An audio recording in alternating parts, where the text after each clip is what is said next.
Chapter 1922. Georgina didn't expect there to be so many food stalls hidden in this small alley, and it was so lively too. Moreover, she didn't even notice when she passed by earlier. "Let's go in and see what's good," Harrison said with a smile. After entering the alley, his confidence began to increase rapidly. He had arrived at his home ground. As an authentic foodie, although his focus had shifted to Amy's recently, he was still an authentic street food expert in Chaos City before that. He had witnessed Cedar Alley's prosperity and its decline. However, the life of a food in an alley might come to an end, but a food's tenacity was much more tenacious than one could imagine. That was because as long as you were unique and delicious enough, you would be able to gain a new group of followers no matter where you went, and attract the old customers to come and look for you. Cedar Alley had come to an end, and the small stalls of varying quality were reshuffled. Those ordinary food stalls left regretfully, while those with good reputations changed places and continued to shine. They were still loved by everyone. The Tazalam family's fried cookies were such an existence. Tazalam was a bald orc uncle. He was tall and burly, and had a rough appearance. His stall was in the middle, but when he stood there, his stall became very eye-catching. "It's really him!" Georgina exclaimed in surprise when she saw Tazalam at first glance. "Today's first stop. Let's start with a few cookies." Harrison brought Georgina to Tazalam's stall. 3 rows of golden fried cookies were neatly displayed in a small bamboo basket beside his hand. Each of them was the size of a baby's fist. They were in the shape of little rabbits, little turtles, and little goldfish. They looked very adorable. "Do you want some cookies?" Tazalam asked with a smile, but his hands didn't stop moving at all. He kneaded a small ball of flour in his hand, and it became a little rabbit. Then he slowly fried it in the oil pan. The whole process was very smooth. Georgina nodded. The uncle's words were still the same as when they were young. Even the smile on his face hadn't changed. He still remembered that the first time she came to the stall to buy cookies, she was scared to tears by him. The uncle was at a loss and gave her a little rabbit to coax her. However, she couldn't help but feel a little disappointed that the chubby orc uncle didn't seem to recognize her anymore. "Uncle Tazalam, Miss Georgina used to be your regular guest. Don't you know her?" Harrison said to Tazalam with a smile. He was also a regular guest at Tazalam's house. Hearing that, Tazalam's movements slowed down a little. He stared at Georgina for a while and said in surprise, "Little rabbit? How did you lose so much weight?" Little Rabbit was Tazalam's unique nickname for Georgina. It was because of that little rabbit. The familiar and warm address made Georgina smile. "Because I haven't eaten your sweet biscuits for a long time, I've become thinner. Come on, have a little rabbit first."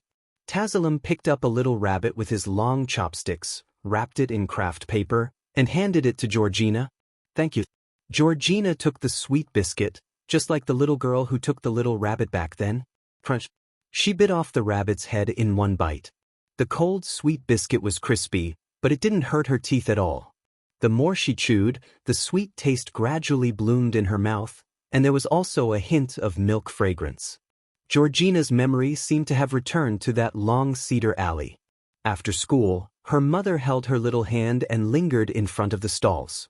A drop of tear fell from the corner of her eye. She looked up, and happened to meet Harrison's gaze. "It's so delicious that you want to cry, right? When I finally found Uncle Tazalam's sweet biscuit stall again, I was like this too," Harrison said with a smile. It's delicious." Georgina nodded with a happy smile on her face. She kind of understood that this world wasn't so cold. Some people would never turn back for you. They would only leave you with their backs and hurt. However, some people could always give you warmth and the most gentle part of your heart.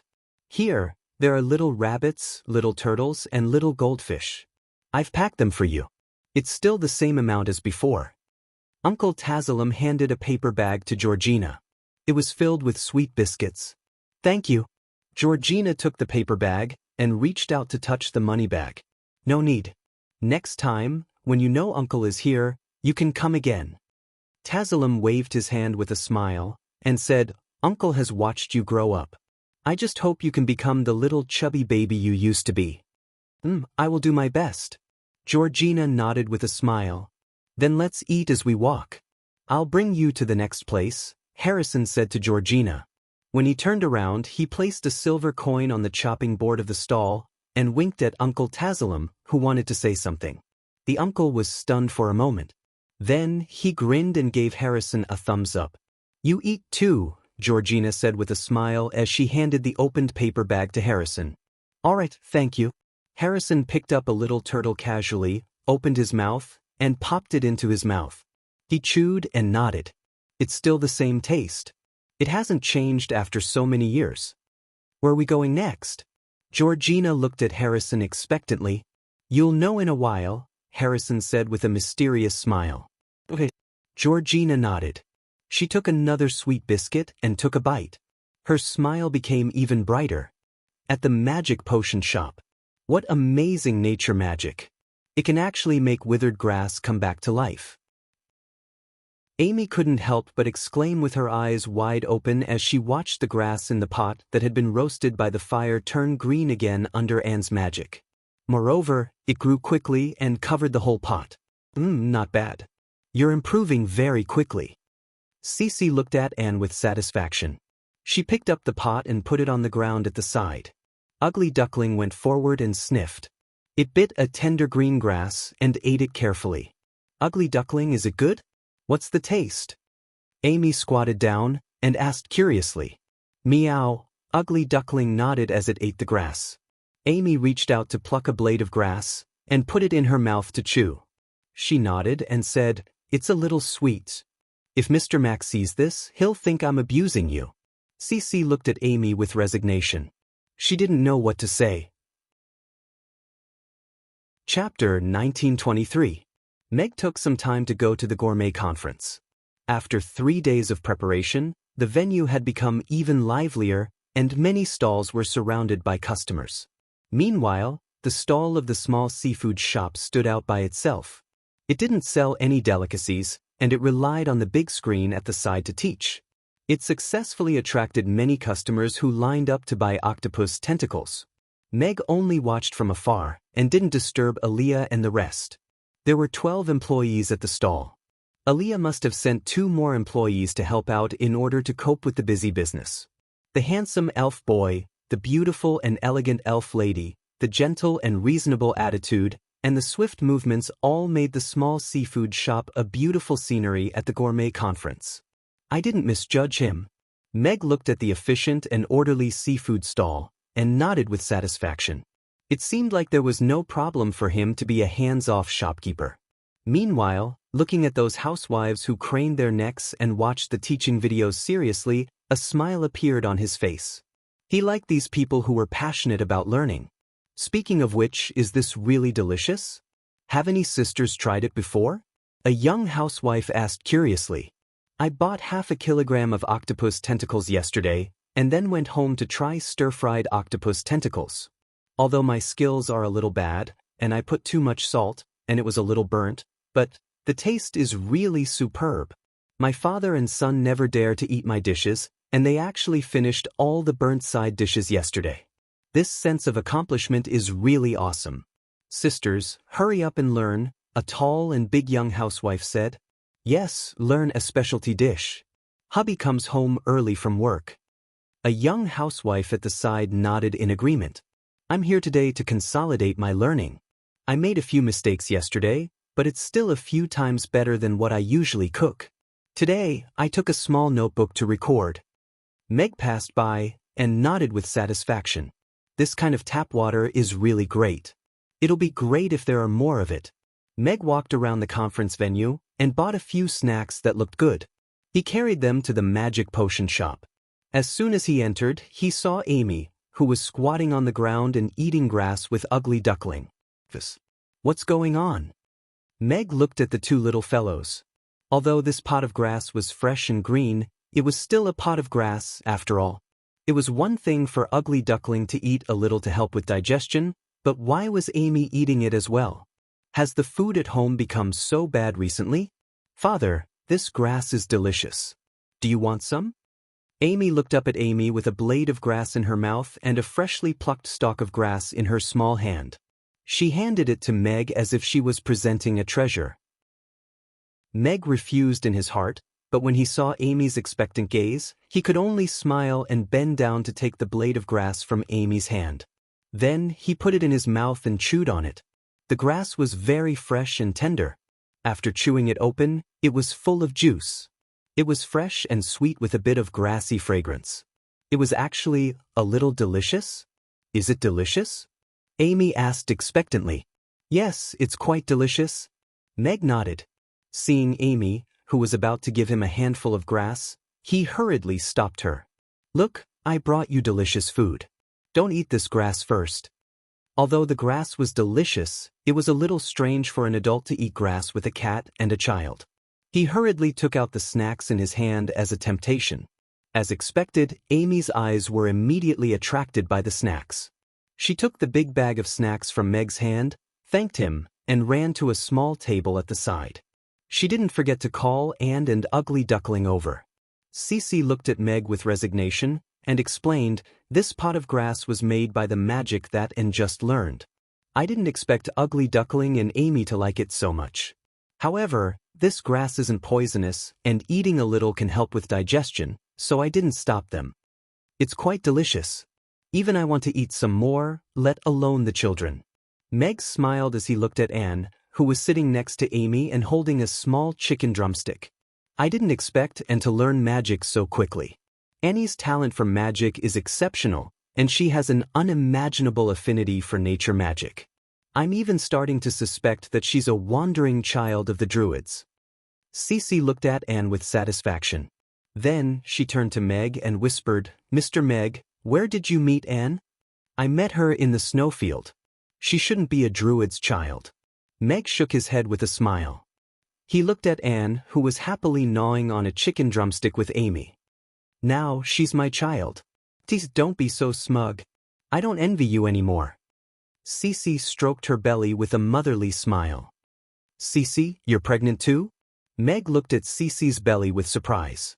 He had vaguely heard that Cece and Lulu had always wanted a child.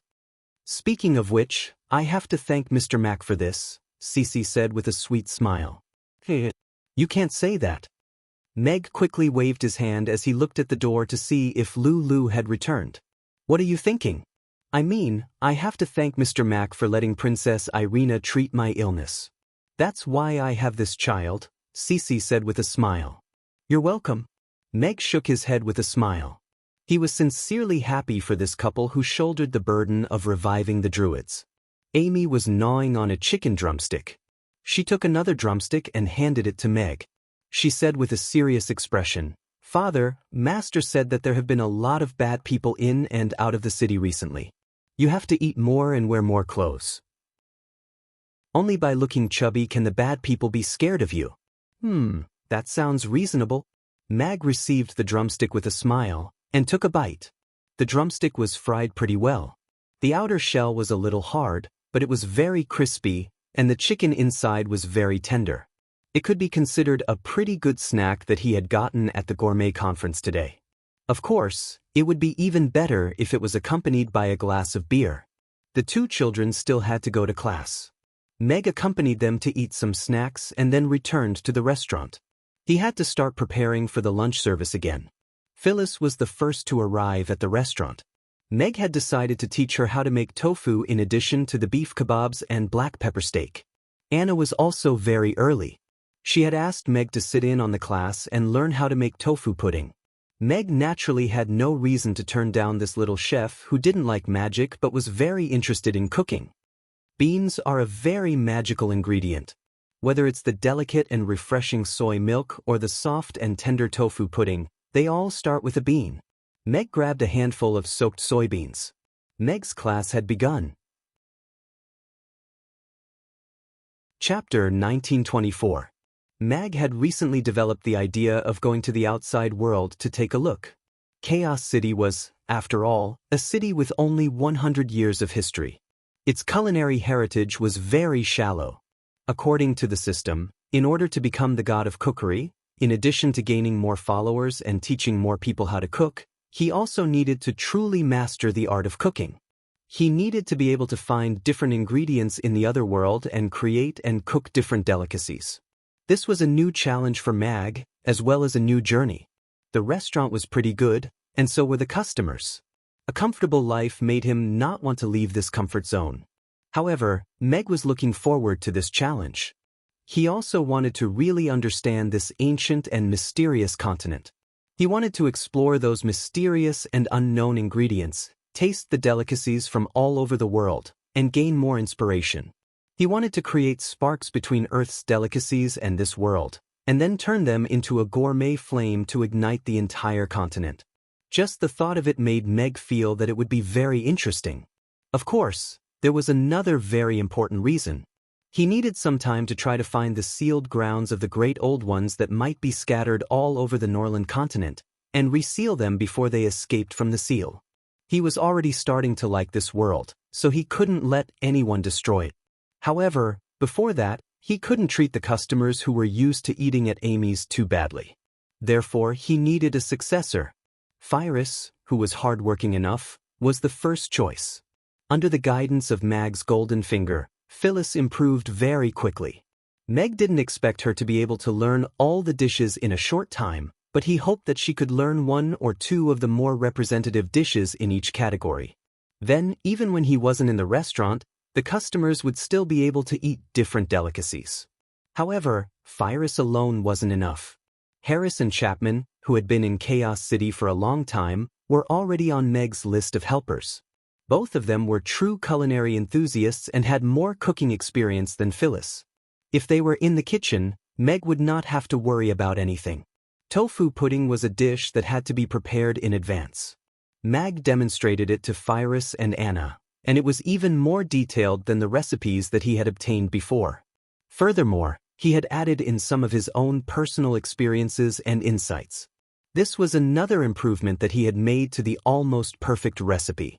Perhaps it was only 0.1%, but it was still a small improvement. Alright, now that the tofu pudding is ready, we just have to wait for it to take shape. Meg flicked their foreheads. Phyllis and Anna, who only knew a little, felt as if something had suddenly rushed into their minds. Like dim lights, the scattered and unclear knowledge points were all lit up at once, and they were all strung together. Do you understand now? Meg smiled at the two of them. Phyllis and Anna nodded at the same time. Alright, that's all for today's lesson. Digest and understand what you've learned today, and we'll try again in the afternoon, Meg said with a smile as he clapped his hands to let Phyllis start preparing the ingredients. Outside the restaurant, the customers started to form a long line again. Milo, who was still in high spirits in the morning, had his head lowered and looked a little dejected. Garland stood behind him, and the smile on his face revealed a hint of yawn. Hey, Brother Milo. Why do you look so unhappy? Did your wallet get stolen? Randy greeted with a smile as he came over to join the line, and happened to be diagonally behind Milo. How did you know? Milo turned around in shock. That's really sad news. Randy shrugged. He had only said it casually. Yes. I thought about it the whole morning, but I still couldn't figure it out. How am I worse than that stupid wallet? The thief didn't even steal from me. Milo nodded helplessly. With your size, the thief couldn't have done it, Randy said with a smile. Milo sighed. Speaking of which, I feel a little sorry for that man. The most worthless thing I have on me is that wallet. Ever since there was a hole in it last year, I've been treating it as an ornament. Although there are many things stuffed inside, they're all light and small balls of yarn that are sewn directly into the wallet. Randy raised his eyebrows slightly. That thief who took a huge risk would probably break down after opening the wallet. However, when he thought about how Milo actually had to use a fake wallet to decorate his store, the middle-aged man's difficulties were deeply reflected at this moment. He couldn't help but think of the time when he often couldn't get his royalties. Even though there were only a few copper coins left in the wallet, he still had to stuff a handful of broken stones inside so that those beautiful ladies could take a second look at his hanging wallet and bloated crotch. Let the unhappy things go. Anyway, we didn't lose anything. Think of something happy, Randy said with a smile. Then why don't we talk about how you got this enviable job? I also want to live a life where I have to worry about which house to go to first to collect rent when I wake up every day. Milo looked at Randy seriously. Garland also looked at Randy with great interest. While he was at it, he casually touched his budding hair and became more confident. It's a little complicated, Randy muttered. Then let's start with how to become friends with a lady. That's easy. You just go up and confess, Randy answered. That's it? Milo didn't believe it. Yes. When most girls reject, they will say, "You're a good person, but we're not suitable. Let's just be friends." Milo nodded. You see, although we didn't confess successfully, we achieved our goal of making friends. I've learned it. Milo nodded with a look of realization. Then, do you usually make friends with girls like this? Milo asked again. Randy shook his head. No, I usually don't make friends with girls. I like older ones who are sensible, live well, and not clingy. Oh? Milo didn't seem to understand, but he still nodded. Young people nowadays, you have to think carefully. Garland shook his head, looking like he couldn't continue listening. What do you think, Brother Garland? Randy asked with a smile. Great minds think alike. Garland immediately gave him a thumbs up, showing an expression that said, I understand too. The two of them looked at each other and laughed. Chapter 1925. Mr. Mac, when will Master Old Sim's rum be released again? It's okay if it's a little expensive. I'm really craving it, the old accountant, Christopher, softly asked Meg when he entered the restaurant during the lunch service. The customers in the line who liked rum also pricked up their ears. Mamie Restaurant's rum had been out of service for a very long time. However, Master Old Sim had already passed away, so if they wanted to drink the rum that he brewed, there would be no supply even if they had the money. We don't have rum now, but we should have it soon. I've already reached an agreement with Master Old Sim's only successor, his granddaughter, Master Hannah. She's setting up the first distillery in Chaos City, and the first batch of rum produced will be specially supplied to Mamie's. We'll use the rum that Master Old Sim had stored in his cellar for 50 years as the base liquor. I believe it won't disappoint everyone, Meg said with a smile. He had even made an appointment with Hannah in the afternoon to help her install the brewing machine. As long as the machine was running, the distillery would be able to start production immediately, and there would naturally be rum. Master Hannah is actually in Chaos City. Christopher was shocked.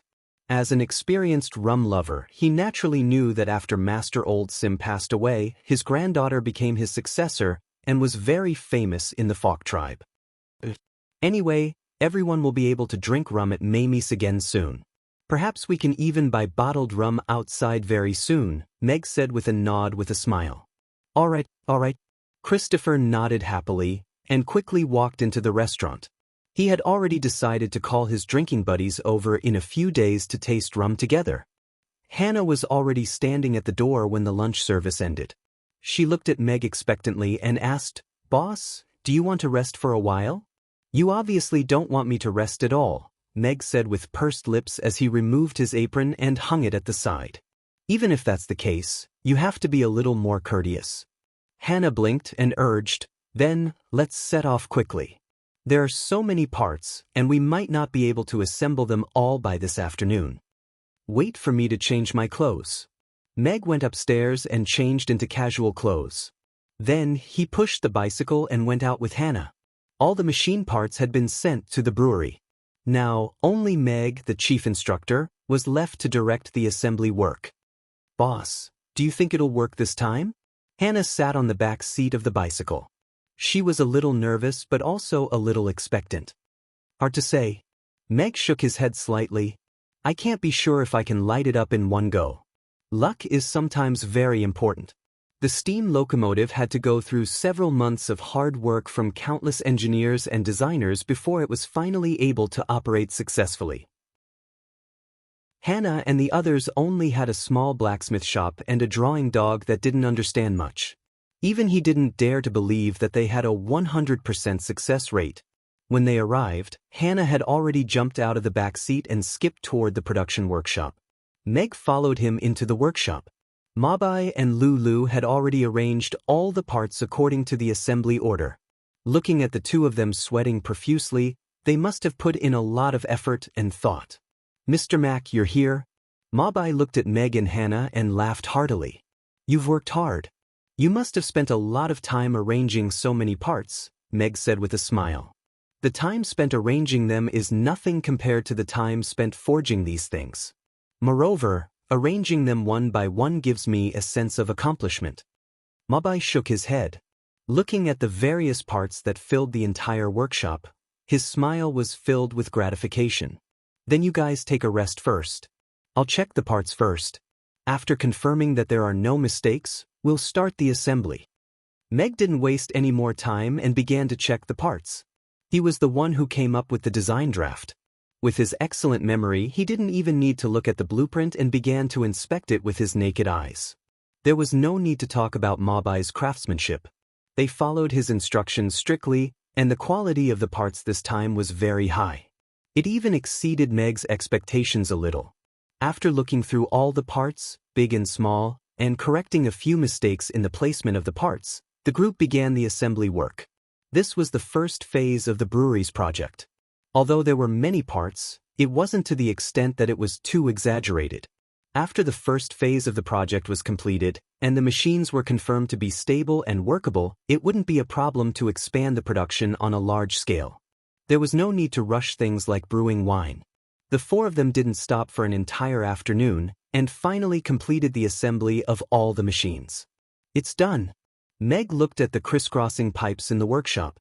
All kinds of complicated machines were neatly arranged, and the huge beer tanks were standing upright. It looked like a modern brewery. "Wow, it's so cool." Hannah wiped the sweat off her face as she looked at the brewery that she had built with her own hands. Her eyes were shining. In comparison, the brewery that he had built in the Fok tribe was simply unbearable to look at. "Mr. Mac, you're really a genius," Mabai also praised. Although these parts were all forged by him, he was still amazed when they were pieced together into a machine that finally appeared in such a state. "It looks great." Lulu also nodded with a silly smile. "Let's do the test tomorrow morning. I have to go back and cook." Meg raised his hand to look at his watch, and then looked at Mabai and Lulu with a smile. "Don't line up later and don't cook. I'll make more for dinner, and I'll get Hannah to bring it over to you. Go back and have a good rest." "I won't stand on ceremony with such a good thing," Mabai said with a smile. Lulu touched her head with a silly smile, and didn't reject either. Meg got on his bicycle and went back to the restaurant first.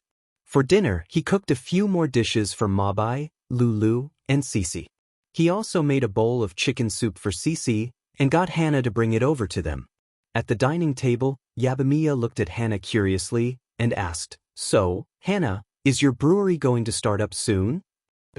"If there's no problem with the test tomorrow, I want to start right away." Hannah nodded with an expectant smile, and said, "I haven't brewed wine for a very, very long time. I'm afraid I'll be rusty. A new factory, new machines, and even some new processes. You'll probably need some time to get used to it," Meg said calmly as he dealt a small blow to Hannah. "It's okay. It was much more difficult when I was building my own machines." Hannah grinned, and didn't care at all. "I'll make it up to you tomorrow. Can't you guys post this chapter?" "I can." "Ha." End of chapter. Chapter 1926. In a room in a small courtyard in the city lord's castle. "Your Highness, the Black Falcons are all here," a man in black said respectfully to Sean, who was sitting at the table. Sean looked at that man coldly and said, "You have only 3 days. Find that child or die." The man replied hurriedly as his body trembled. After a while, that man said, "But, Your Highness, if we do this, won't we anger Alex? I'm worried that he'll do something to you. He and I are already irreconcilable. Only by capturing his child can we truly control or kill him." A murderous look flashed across Sean's eyes. If it weren't for Josh, that useless piece of trash, he would have died 3 years ago. None of this would have happened. "Yes." The man in black's face stiffened, and he didn't dare to say anything else. He bowed and left. Soon, in an inconspicuous, dilapidated courtyard in the slums in the north of the city, a dozen or so men in black disappeared into the night. And in Chaos City, there were countless black-robed men traversing through the night like wolves searching for their targets. They had received a unified order to find a 3-year-old child, a half-elf. You have to pay. Otherwise, Amy is super fierce. Amy followed behind Anna and spoke in an old-fashioned tone to the demons who were a little drunk. A demon pointed at Amy and burped. His tone was a little harsh. You're really a little cutie. Come, little boss, here's our money. You can count it. The demon at the same table slapped him to the side and handed a handful of gold coins to Anna with a smile. That demon was stunned by the slap. He spun around twice before coming back to his senses. He looked at Amy and suddenly realized what he had just done. He quickly put on an ugly smile and didn't dare to say anything else. Hello, you've spent a total of 28 gold coins. That's 2 extra. Anna took out 2 gold coins and was about to return them to that demon. There's no need for that. Little boss, you guys take the candy and eat it. We'll leave first. The 2 demons picked up their companions and left with light footsteps. What's wrong with you? Even the little boss dares to be so fierce. You scared me to death. After exiting the restaurant, the 2 demons heaved a sigh of relief and reprimanded the demon who had just spoken. I didn't see clearly. I drank too much and my brain isn't very bright. I was thinking that whoever dared to be fierce to us brothers, we should teach them a lesson. The demon scratched his head awkwardly. You'd better drink less in the future. Otherwise, we might lose the right to enter Mamie someday. That's worse than not being able to go to a brothel. The 3 demons muttered as they left, and the topic quickly turned to visiting the brothel. Hee, I earned another gold coin. Amy carefully put her gold coin into her pocket and patted her pocket to make sure it wouldn't fall out. Then, the smile on her face grew even brighter. This one is yours. You have to keep it yourself. Father said that if you earn money with your own ability, it's yours. Seeing that Anna was about to put the gold coin back into the small money box, Amy quickly stopped her and helped her put the gold coin back into her pocket. But, this is already the 8th gold coin today. Isn't it too much? Anna whispered to Amy a little embarrassedly. It's okay. This means that we're cute and have good service, Amy said with a pout. Anna was amused by Amy's appearance. When she heard that someone was paying the bill, she quickly walked over with the small money box. Amy followed behind her unhurriedly.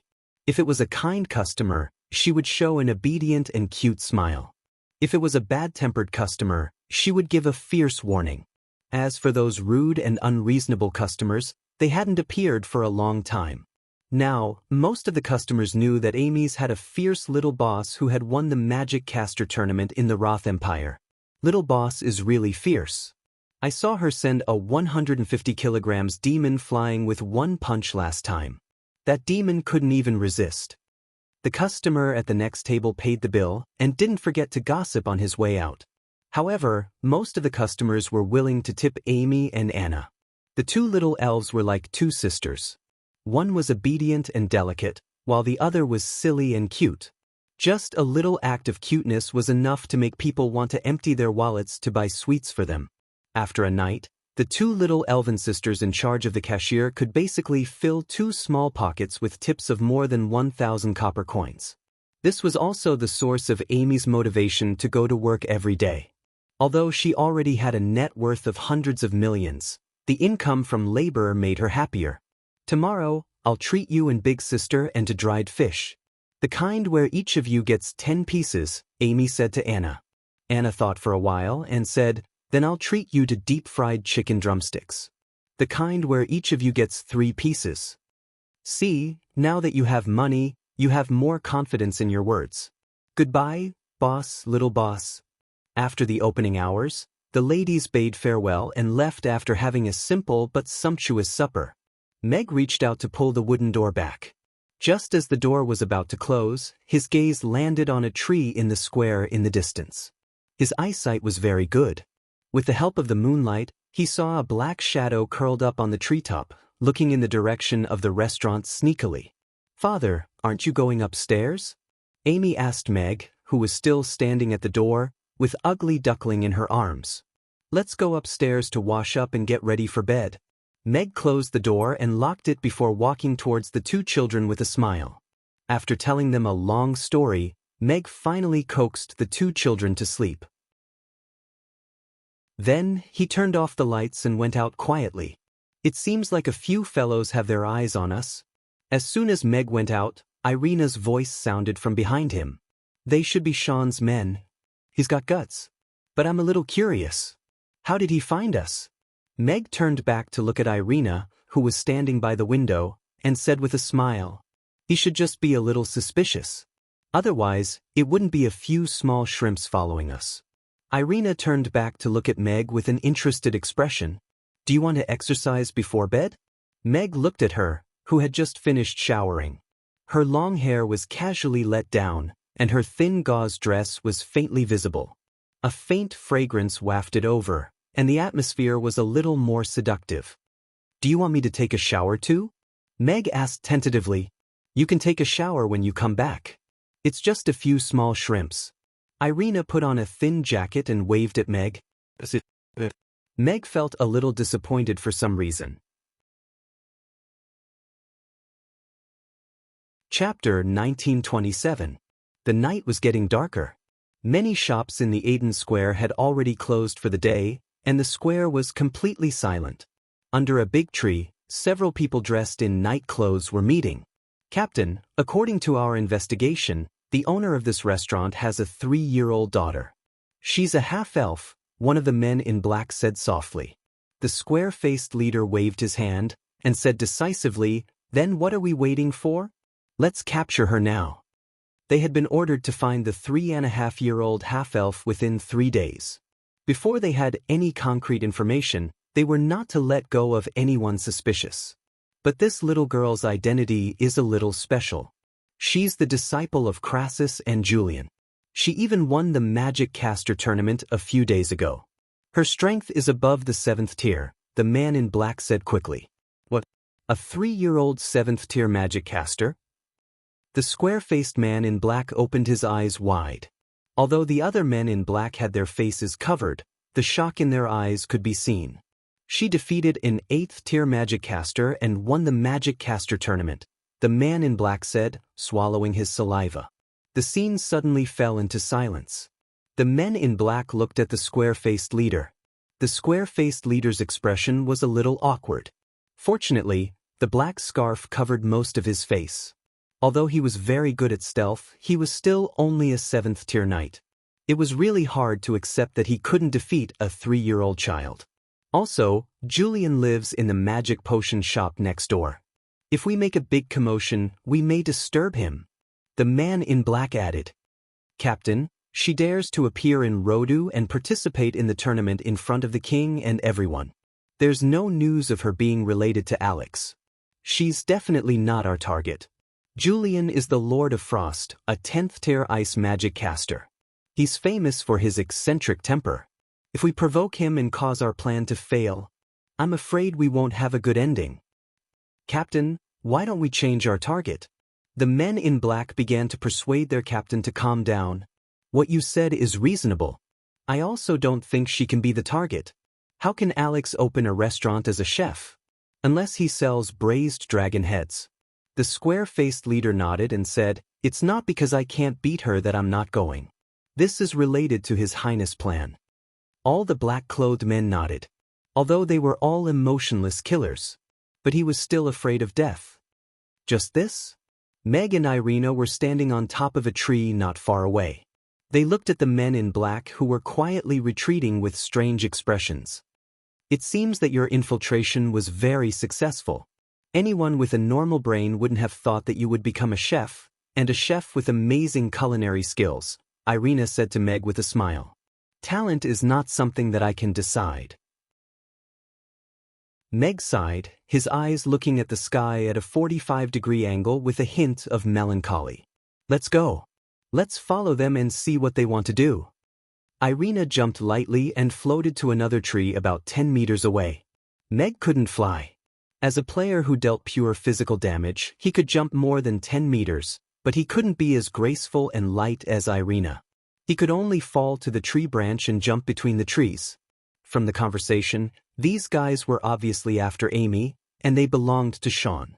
As for why Amy was the target, the assassination on the rainy night 3 years ago had explained everything. If Alex had a weakness, it wasn't Irina, who was equally strong, but his daughter, who he swore to protect with his life. A half-elf less than 4 years old should be very weak and easy to control. As long as they could catch her, Alex's lifeline would be in their hands. Their train of thought was right. It was like this 3 years ago, and it was still the same now. Amy was still Meg's biggest weakness, but this time he wouldn't let anyone hurt her. The stealth skills of the men in black were very clever. It was obvious that Sean had spent a lot of effort to train this group of personal guards. But skill was not worth mentioning in the face of strength. Meg and the others followed them at a distance and stopped outside a small courtyard in the south of the city. Target confirmed? Confirmed. A family of 3, an ordinary human, a first-level elf, and a 3.5-year-old half-elf. All of them are asleep. Kill the human and elf, and take the child away. A cold light flashed in the square-faced leader's eyes. The 3 men in black jumped up and landed in the courtyard. The sharp broken blade was unsheathed, reflecting the cold moonlight as it gently opened the door. Just as they were about to reach out and push the wooden door open, a gust of wind suddenly blew in the courtyard, rolling up the sand and fallen leaves. The men in black subconsciously raised their hands to cover their eyes. "All of you deserve to die." An incomparably cold voice rang in their ears. The expressions of the men in black changed, and they all gripped their weapons tightly as they looked around. But before they could do anything, the falling leaves in the wind had already slit their throats, and they only had time to let out a low muffled sound. "What's the situation?" The square-faced leader heard the muffled sound in the courtyard, and his face darkened. He was about to climb over the wall. Just then, a hand appeared on his shoulder, and a low voice sounded in his ears. "They're all dead." "Alex." The square-faced man in black froze, and his body and mind went cold. "How many people did Sean send to do this in Chaos City?" Meg asked coldly. The square-faced man in black didn't dare to turn his head, but he knew that there was no way he could survive in Alex's hands. He immediately sneered and said, "Since you're here, your daughter might already be dead. If you let me go, I can help you find her. What I want to know is where your nest is, and how many scumbags like you are in Chaos City now." Meg stepped on the square-faced man's foot. Accompanied by the sound of bones breaking and the man in black screams, the front half of his left foot had already turned into a pile of meat and bone. Big and small drops of sweat were flowing out of the man in black's forehead, and the extreme pain almost made him faint. Meg's devilish voice sounded again. "I will never." Crack, crack. Meg broke his left hand into 18 pieces. "Kill me. I'll tell you everything." The black-robed man finally broke down and spilled the beans about their hideout in Chaos City. As for how many people were operating in Chaos City, that was not something he could know. "I hope you didn't make up the address, or I'll make you regret being born in this world." Meg knocked out all of his teeth with a punch, and also removed the poison hidden in his teeth. He carried him with one hand and headed north of the city with Irina, who had cleaned up the scene. Chapter 1928. Meg could totally understand Irina's anger. These guys' target was Amy, but they didn't know what Amy looked like or where she was hiding. So, they chose to try their luck and capture all the half-elves around the age of 3.5 in Chaos City. They also killed everything that could affect their plan, such as the parents of these half-elves. This meant that many half-elves might lose their parents tonight. Meg knew how shrewd Sean was. He was even more shrewd than Josh, and as the commander of the border army, his murderous aura was more intense than Josh's, and his methods were also more vicious. Soon, Meg and the others came to a courtyard in the north of the city. "It's here," the square-faced man in black said weakly. The pain that came from his body made him almost unable to speak. The torment of not being able to live and not being able to die had already caused his will to collapse. "There are 3 people left behind." There's a cellar, and there are 4 children inside. Irina narrowed her eyes slightly, and then turned to look at Meg. She calmly said, "I want to kill." This was not a request, but a very calm statement. Meg had no reason to refuse. These 4 children meant that 4 innocent couples might be killed, and half of them were elves. Those children became orphans just because they were about the same age as Amy. Meg twisted the neck of the man in black in his hand, and casually threw him into the courtyard. He nodded slightly and said, "They do deserve to die." The sound of the corpse falling into the courtyard attracted the attention of the men in black who were left behind. But before they could do anything, they were suppressed by a terrifying aura and were unable to move. Irina and Meg landed in the courtyard and pulled out the 3 men in black who were hiding in various places. When they saw Irina, there was already fear in the eyes of these men in black. It was just that their bodies were no longer under their control, and they couldn't even kill themselves. "Where are the others?" Irina asked coldly. "Kill us," one of the men in black said with difficulty with a fierce look on his face. Bam!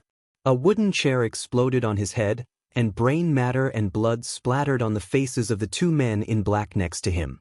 There was some fear in the eyes of the 2 men in black. Although they had undergone professional training, the fear of death was instinctive. "Where are the others?" Irina looked at the 2 men in black and asked again. "We don't know," one of the men in black said with a fearful voice. The broken and rough wooden handle pierced his eyes, and he screamed immediately. "You don't know either?" Irina asked coldly as she looked at the last man in black.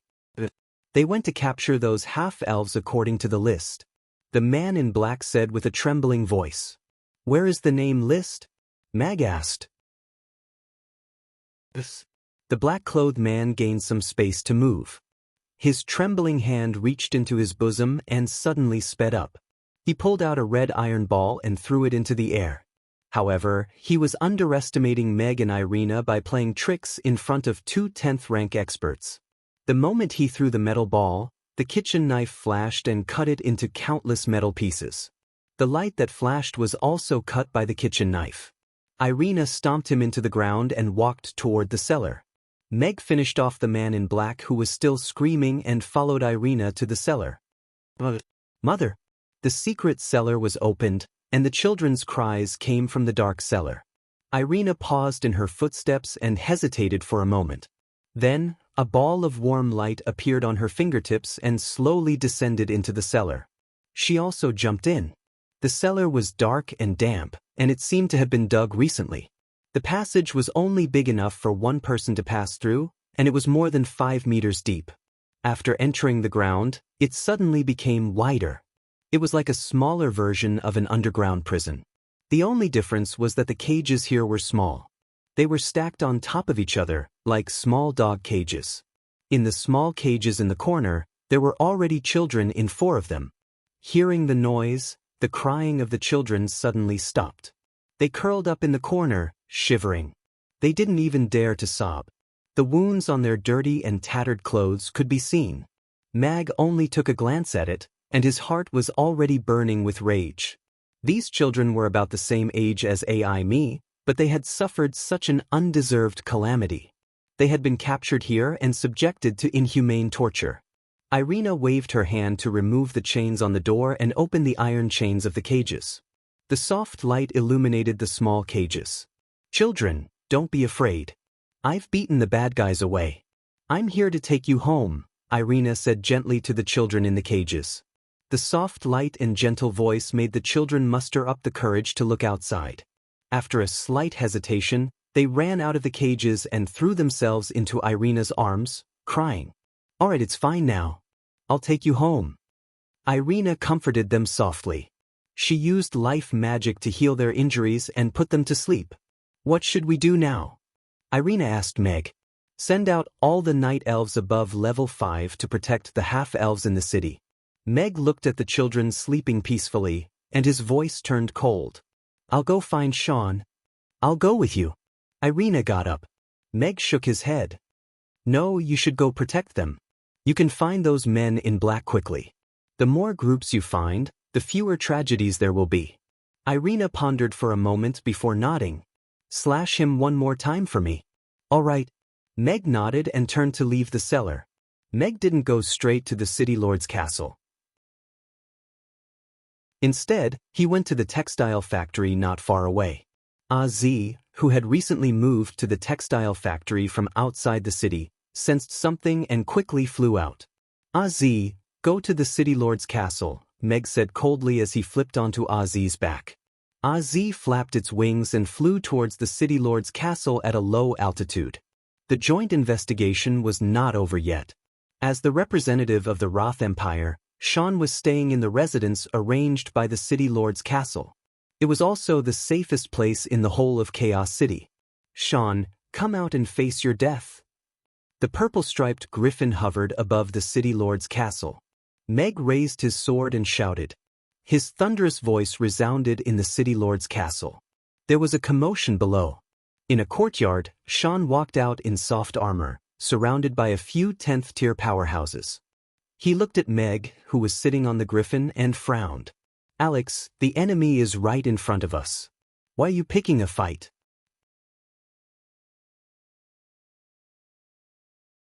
Chapter 1929. Meg's furious roar woke everyone in the city lord's castle up. The representatives sent by the various races to investigate the Great Old One incident had yet to leave, and were also staying in the guest area. They all came out when they heard the commotion, and wanted to see why Alex came to look for Sean in the middle of the night in a rage. However, when they saw Meg standing on the griffin's back, the powerhouses of the various races had different expressions. They had long heard that Alex might have already stepped into the legendary realm, but he had restrained his aura when they saw him yesterday, so no one felt anything special about him. However, the current Alex was like a sharp sword standing on the griffin's back. His terrifying aura made them, who were also 10th-tier powerhouses, fearful. No wonder he could kill Weston with a flying sword.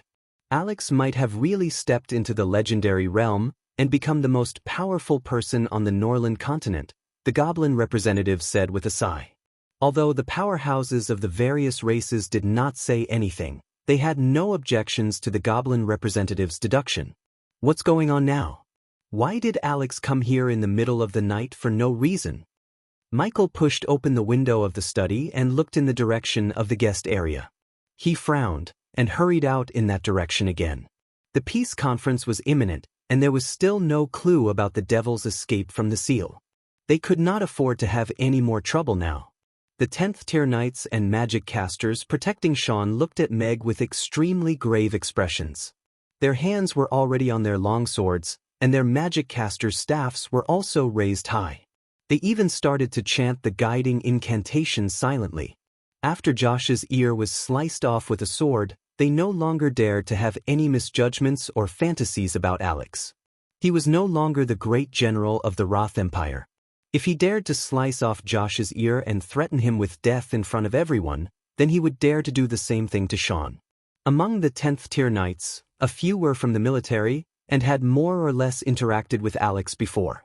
However, the current Alex gave them the feeling that he was even more invincible. Even if they had 4 10th-tier knights and 2 10th-tier great magic casters, they still could not guarantee that they could stop him. Sean looked at Meg and frowned. He could guess the reason for Alex's anger, but he was thinking about whether his men had succeeded in capturing Alex's daughter. Otherwise, why would Alex be so furious and even directly kill his way to the City Lord's mansion? This was the City Lord's castle of Chaos City. He was the representative of the Roth Empire, and also the first prince of the Roth Empire. He was the prince who was most likely to become the future king of the Roth Empire. Chaos City definitely wouldn't sit back and watch Alex make a move on him. Thinking of this, his heart calmed down a little. Sean looked at Meg and solemnly said, "Alex, you were originally the Northwestern General of the Roth Empire. Before I came, Royal Father even asked me to." Looking at Sean's face, Meg couldn't help but think of the 4 pitiful half-elf girls in the cellar. Yet, he was still here pretending that nothing had happened, and still wanted to play the old friendship card with him. Bullshit! Meg roared angrily, and pulled out the Tian-Du sword on his back. Lightning flashed across the surface of the Tian-Du sword, and let out a thunderous roar. Meg took a step forward and turned into a shadow and instantly appeared in front of Sean and the rest. "Protect His Highness." The knight standing at the front of the group let out an angry roar and took a step forward to stand in front of Shaoan. He drew his long sword from its scabbard and slashed forward with a solemn expression. A red sword projection stretched out for 7 feet and rippled through the void. 2 knights dashed forward from the side and also unsheathed their long swords to stab Meg. The last knight stood in front of Sean with his sword and was not in a hurry to go forward. At the same time, the 2 great magic casters had finished channeling their magic. A water domain enveloped Meg and slowed him down. At the same time, the ground wriggled, and a pair of giant stone hands reached out from the ground to grab Meg's feet. In the blink of an eye, Sean's bodyguards had already reacted. 6 10th-tier powerhouses attacked Meg at the same time. Moreover, they cooperated well and their methods complemented each other. Obviously, they had practiced the joint attack in advance just to deal with Alex. All the powerhouses from the various races widened their eyes.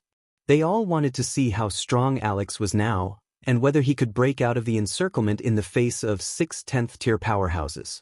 Sean took a step back and also looked at Alex coldly. These 6 10th-tier powerhouses were carefully selected by the king and designed a joint attack for them.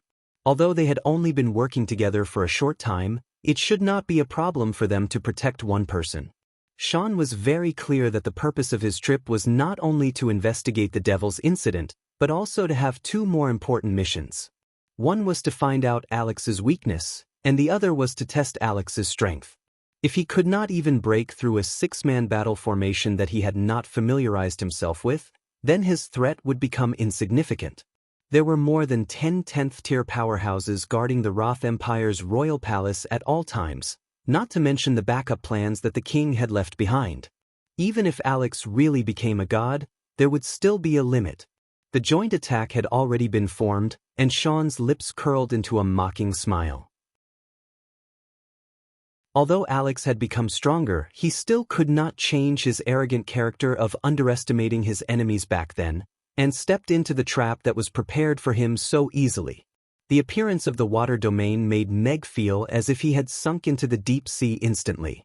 The terrifying pressure and substantial heaviness made Meg's speed drop significantly. The giant rock hands under the ground had already started to close, and were about to grab his feet. At the same time, the long swords coming from 3 directions were also showing their sharpness. That's it? There was no trace of panic on Meg's face. Instead, he smiled contemptuously, and then raised his sword to slash forward. The water domain was slashed open by the sword, and shattered instantly. Meg's slightly stagnant body suddenly sped up, and he stepped over that giant rock hand that was flashing with black light. He flipped his long sword, and held it horizontally in front of him. Lightning flashed, accompanied by a loud clap of thunder, and swept forward like a huge stone slab. The 3 knights who were thrusting their swords over had a change of expression. However, the momentum of their swords had already disappeared, and they had no way to retreat. They could only brace themselves and stab at that giant longsword that was sweeping towards them. Bam! With a dull thud, the 3 of them felt a terrifying force coming from the sword. The longsword bent into a terrifying arc, and then broke completely. The broad longsword returned, and slapped the 3 of them away with a backhand. The front was instantly emptied, leaving only a level 10 knight with a shocked expression and Sean whose expression had changed greatly. The knight drew his sword. Meg also drew his sword. The long sword broke. The knight slowly knelt on the ground with the heavy sword on his shoulder, spat out a mouthful of blood, and fell to the ground unconscious. Sean wanted to retreat, but the heavy sword had already been raised and pointed at his throat. Sean's half-step back froze in an instant. The remaining 2 great mages' incantations also suddenly stopped. Within the range of the sword, it was Alex's absolute domain. No one could be faster than him. End of chapter.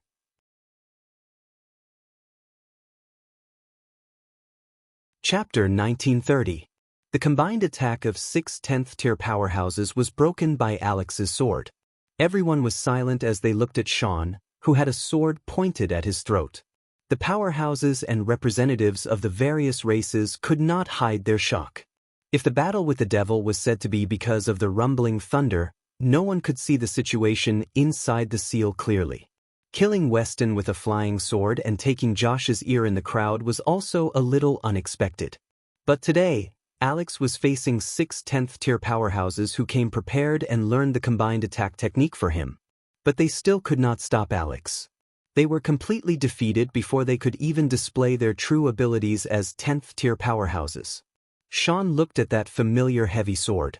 It was only a few inches away from his throat. Although the heavy sword had no edge, Sean felt an unprecedented threat of death. Tiandu's sword did not kill nameless people. The number of 10th-tier powerhouses who had died under this heavy sword was already in the double digits. Many of them were famous people on the Norland continent. Sean's Adam's apple bobbed. He looked at Meg and tried his best to be calm as he said, "You can't kill me." Yes, he couldn't, not didn't dare. There was no one in this world that Alex and Irina didn't dare to kill. Everyone understood this when the two of them became famous on the Norland continent. "As long as I want to, I can kill a god for you to see," Meg said coldly as he looked at him. "I'm not a god, but I know that if I die, the Roth Empire's cavalry will gallop on the Norland continent in 2 days. The racial war will start again, and many people will die with me." Sean looked straight into Meg's eyes. "You know very well that my father is not someone who can be threatened." Meg frowned slightly under his mask. He knew that Sean was not lying. Although Andre Edward was not the founding emperor of the Roth Empire, he could be said to be the most pragmatic and capable emperor in the history of the Roth Empire. In just a few decades of hard work, he made the Roth Empire a super empire with millions of cavalry and a considerable number of magic casters. Such a far-sighted emperor would not stop his goal of accumulating power for decades just because of the threat of a strong person. Half a step into divinity was ultimately not a true divinity. Even now, Meg was not confident that he could enter the Imperial Palace and kill Andre. "Since Andre sent you to Chaos City at this time to provoke me, it seems like you're not his first choice. Even if I kill you, do you really think he'll go against the entire world for you?" Meg asked with a cold smile. His long sword was almost at Sean's throat. A drop of blood slid down Sean's throat. Fine beads of sweat appeared on his forehead, and his breathing became more rapid. "Alex, if you hurt His Highness, you will become the enemy of the Roth Empire. You have to think carefully." The 10th-tier knight who had been sent flying got up and looked at Meg nervously. The powerhouses of the Roth Empire were all looking at Meg anxiously. If anything happened to Sean, they would be implicated and punished for failing to protect him. The various representatives did not say anything. Although Alex had already left the Roth Empire, this could only be considered an internal matter of the Roth Empire. It was not their place to interfere. "Alex, no." At this moment, a slightly anxious voice sounded from afar. In the blink of an eye, Michael was already in front of him. Michael looked at Meg, who was pointing his sword at Sean, and stopped 3 meters away. He gestured with his hands and said, "Let's talk nicely. Put down your sword slowly. Let's talk first." He had thought that Meg was only there to scare Sean. However, when he saw the Roth Empire's 10th-tier knights lying on the ground, and Sean's neck being slit, he realized that things were not as simple as he had thought. Although he felt that Alex had become more humane after becoming Mr. Mac, no one would suspect that he was still that cold-blooded dragon-slaying warrior after putting on the mask. Sean was indeed not a good person, but if he were to die here today, there would be no peace talks. The resumption of the war was a foregone conclusion. However, it was still uncertain whether it would be a racial war that would engulf the entire continent or a local war between a few races. As the host, he could only bite the bullet and be the peacemaker at this time. Sean heaved an obvious sigh of relief when he saw Michael's arrival. Meg glanced at Michael before turning to Sean. He said in a low voice, "Get them to leave Chaos City immediately. You know who I'm talking about." Sean could feel that the longsword had no intention of moving away. Alex's gaze under the mask was cold and resolute. It was as if he could cut his throat like a piece of wood at any time. After a moment of silence, Sean said, "Get them to leave." A knight in black, who was standing at the back, put away his long sword, took out a bamboo tube, and slapped it at the sky. A beam of dark red light flew into the sky, making a hurried sound, and then exploded in the sky. A dark red skeleton appeared in the sky for a short 3 seconds, and then disappeared. "They will all leave Chaos City in 15 minutes, Sean said to Meg. "Don't try to cross my bottom line, and don't try to infuriate me. Otherwise, you will regret being born," Meg said coldly. "I'm a little curious now. Have they found their real target?" Sean stared into Meg's eyes. "Rip." Meg put away his sword, and an arm flew into the air with blood. After the arm flew into the air, Aziz spat out a ball of lightning and blasted the arm into black powder. "Ah!" Xiao En let out a blood-curdling scream as he fell backwards, his face deathly pale. "Your Highness!" The people from the Roth Empire rushed forward in a panic. That water-type magic caster hurriedly used healing magic to stop Sean's bleeding. His eyelids twitched as he looked at the arm that was only left with half a charred bone. Now, even the most powerful magic caster would not be able to regrow a severed limb. "I've said it before. Don't try to cross my bottom line. This arm is for those children. As for your life, keep it for now. I hope that the next time you see me, there will be more than these 6 useless people around you," Meg said coldly as he put away his sword and turned around. The purple-striped griffin swooped down, and Meg leaped onto the griffin's back. Then he rose into the air and disappeared into the horizon. Two princes, two princes. How strange, how strange. One has no ears, and the other has no arms. How strange. Louis hummed a tune as he turned and went back into the house. The various representatives also went back to sleep with different expressions. This strange battle made them realize 2 things. The Roth Empire was indeed rich, and Alex was really strong. "Aziz, get out of the city and fly around it," Meg said coldly as he patted Aziz.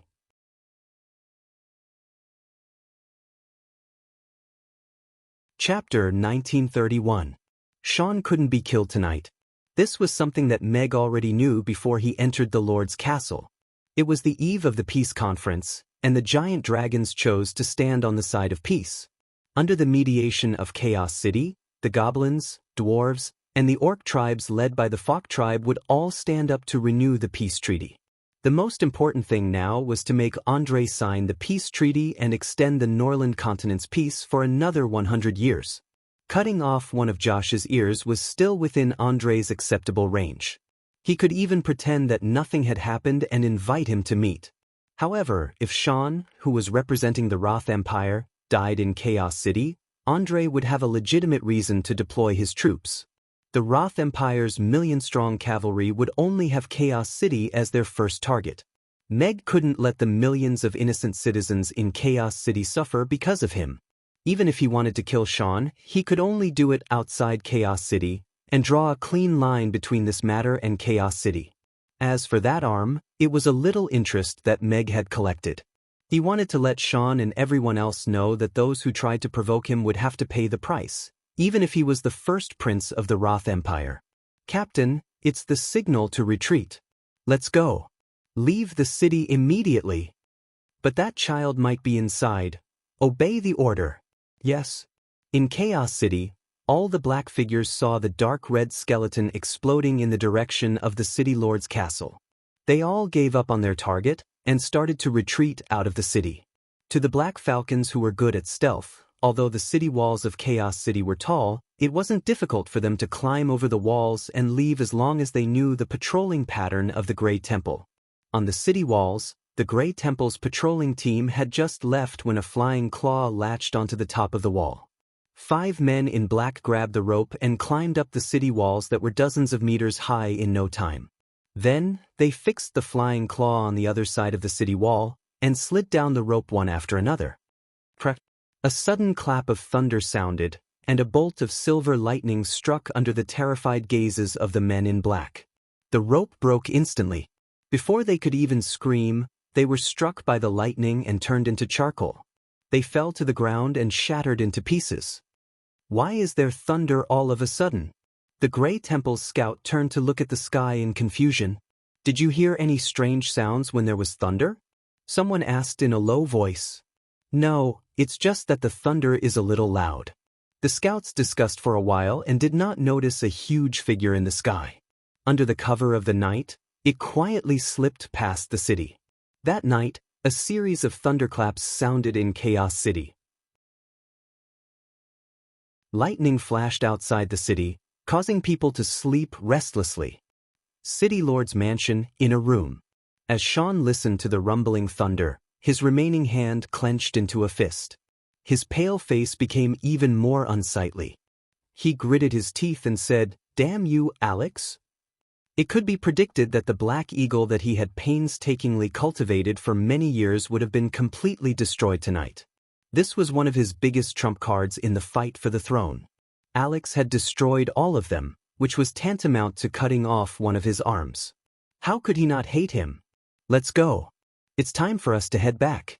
Meg patted Ozzy's back as he glanced at the last charred corpse that was gradually dying out. Ozzy flapped its wings and flew into the clouds to enter the city. It placed Mag in the no man's land in Aiden Square, and rubbed its head in front of Mag to act coquettishly. It only flew back to the textile factory happily after Mag promised that he would bring it delicious food the next day. Meg returned to the restaurant. Irina was already in the restaurant. She turned to Meg when she heard the sound, and said, "I have sent the children to the textile factory. Someone will take care of them." Meg took off his mask, and looked at Irina as he said, "I didn't kill Sean. I only cut off one of his arms. I killed all the men in black." That's equivalent to cutting off both of his arms. That's some interest. Irina nodded with a smile and said, "That's good. I was worried that you would kill him too quickly, and I wouldn't even have a chance to do anything. Next time, let's go straight to Rodu and settle all the scores with the father and son." "All right." Meg also nodded with a smile. Rest early. In the city lord's castle, Michael's study was still brightly lit. He had just received a few urgent reports on his desk. One of them was a report on the rumbling thunder outside Chaos City tonight. The Grey Temple's inspectors found hundreds of charred corpses that were suspected to have been struck by lightning outside the city. Due to the severe burns, they couldn't identify them. Another report was about the brutal murders that happened in the city tonight.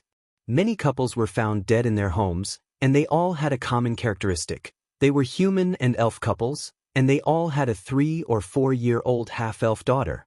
At the scene of the murder, the half-elf daughter was nowhere to be found. Combined with the fact that Alex suddenly appeared at the city lord's castle in a rage and almost killed Sean, Michael had a rough idea. "Bastard!" Michael smashed the desk with a palm. He was so angry that his body was shaking.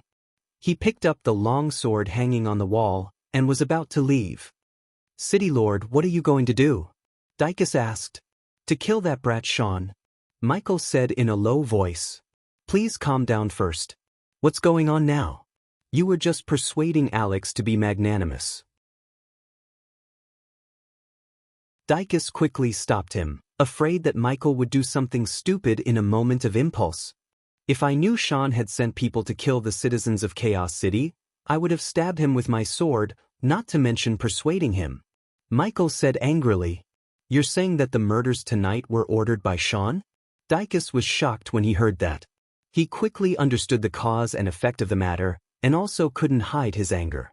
However, he still persuaded, "My lord, Lord Alex has already cut off Sean's arm, and made those hundreds of murderers pay with their lives for those innocent citizens who died. If you kill Sean now, the Roth Empire will definitely send their troops down south. It's the eve of the peace conference, so please think about the big picture." Michael looked at Dykus and was silent for a while. He threw his long sword on the ground, and gravely said, "Get the Grey Temple to investigate this matter. We must prove with absolute evidence that this was ordered by Sean. He killed the citizens of Chaos City wantonly, so he can't be allowed to leave Chaos City easily. It won't make any difference even if he's the prince of the Roth Empire." Dykus said seriously and turned to leave quickly. Michael looked in the direction of the guest area with a dark expression, and coldly said, "You brat Sean. Andre won't teach you how to behave, so let me, Michael, teach you."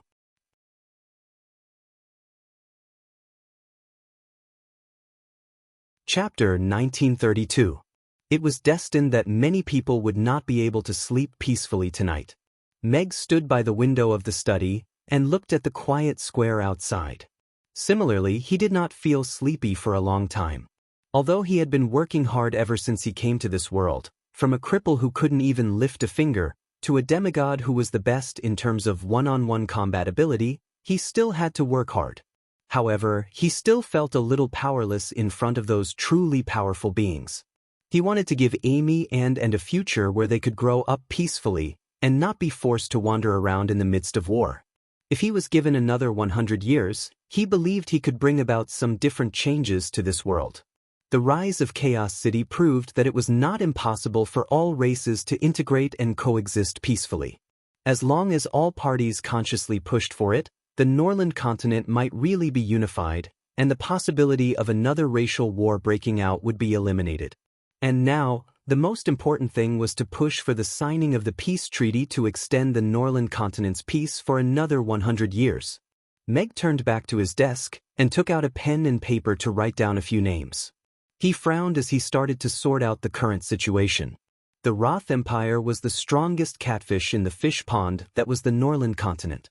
Apart from the giant dragons and the demon islands that were located above the boundless sea realm, no other species would be a match for the Roth Empire. Wherever they pointed their weapons, it would only be a one-sided war. After the Night Elves' betrayal incident, the elves' power was greatly reduced, and they were having a headache because of the worsening internal divisions. It was already difficult for them to protect themselves, not to mention initiating a racial war. However, the elves had been very close to the Roth Empire all these years. If Andre promised Helena some benefits, she might follow the Roth Empire. The orcs and the Roth Empire had been enemies for generations. Their overall power was very strong, but they were currently divided into two factions. The faction led by the August tribe and the faction led by the Falk tribe were evenly matched. After Oster lost an arm, their ability to invade the outside world was limited. Originally, the strength of the demon race was only below that of the dragon race. However, after Meg and Irina stirred things up, the internal division of the demon race was even more serious than that of the beastmen race. The war between the abyss demon race and the flame demon race had yet to end. The various races could not work together, so they did not have the ability to fight together. The forest trolls had always kept a low profile. Their racial advantage was only below that of the giant dragons. Their individual strength was generally strong, but there weren't many of them. Although there were rumors of them forming an alliance with the Roth Empire, given their reclusive personality, it was unknown if they would really form an alliance with the Roth Empire. The goblins had always been developing in the underground caverns. Their strength hadn't increased much in the past 100 years, and they were still ranked at the bottom among the various races. They had already allied with Chaos City, and they also supported the renewal of the peace treaty. The catacombs, which had been in operation for many years, were easy to defend and difficult to attack. They had already formed a complete underground world. Even if a racial war broke out, they would still have decent self-defense capabilities. The dwarves relied on their skills to take up a large proportion of the weapons and infrastructure market. They had earned a lot in the past 100 years, so they were naturally the supporters of peace. They could be considered to be on the same side as Chaos City and the elves. As for the dragons, whose overall strength was the strongest, although many giant dragon races led by Lewis and Douglas had announced the renewal of the peace treaty with Chaos City, the giant dragons weren't completely united internally. There were still a few of the top 10 dragon races that hadn't made a statement, so their attitudes were unknown. The dragons occupied the most fertile land on the Dragon Island and the Norland continent. Once the racial war started, would they really stand on the same side as Chaos City and fight the Roth Empire head-on? That was a question worth pondering. If it wasn't for the sudden appearance of the Great Old One, the giant dragons on the Dragon Island might not even care about who would rule the world below the Dragon Island. There were no eternal friends, only absolute benefits. This sentence was also applicable to the various races on the Norland continent. Meg did a serious calculation. Apart from himself, there was only Lantist left. The relationship with the Moon Nation that was barely maintained by Barbaro wasn't actually stable. After all, Barbara didn't know about his other identity and couldn't possibly involve the Moon Nation in the fight for benefits on the Norland continent. Lantist's relationship with him was relatively stable because he had helped them remove the seal. He could guarantee that Lantist would stand on his side during crucial times. As for Irina's night elves, that group of elves belonged to the bottom rung of the wind forest, so they were actually more suitable for work. It was actually a very shameful thing to count them as combat power. Currently, it seemed that the Roth Empire, who was in charge of the war, was very aggressive.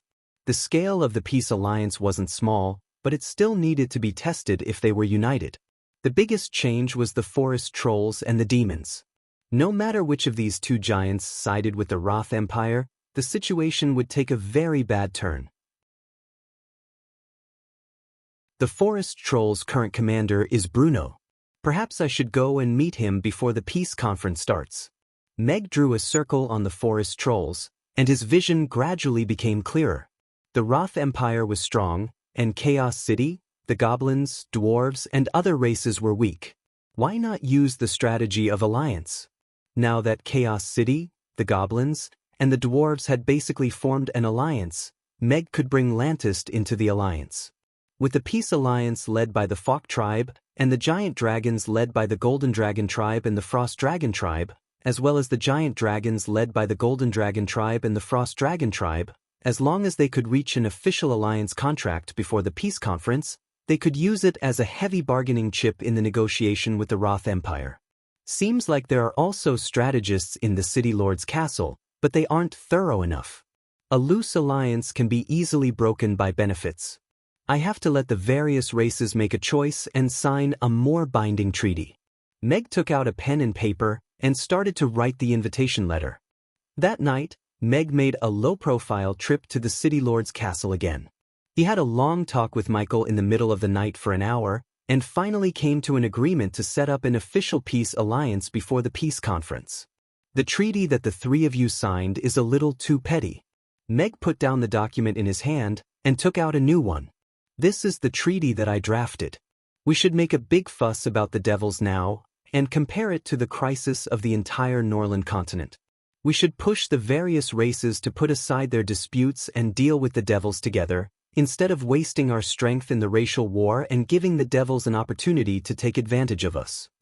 Michael looked through it seriously, and his eyes gradually lit up. He couldn't help but praise, "Brilliant." He took the document and said to Meg, "Let's use this as a model. I will get someone to draft an official treaty right away." "That's good too. But this matter has to be pushed out quickly. We don't have much time left." Meg nodded. "All right. Lewis and Douglas are both here, and the representatives from the various races also have some say. I will gather them together tomorrow to discuss this matter." Michael nodded. He knew the importance of this treaty.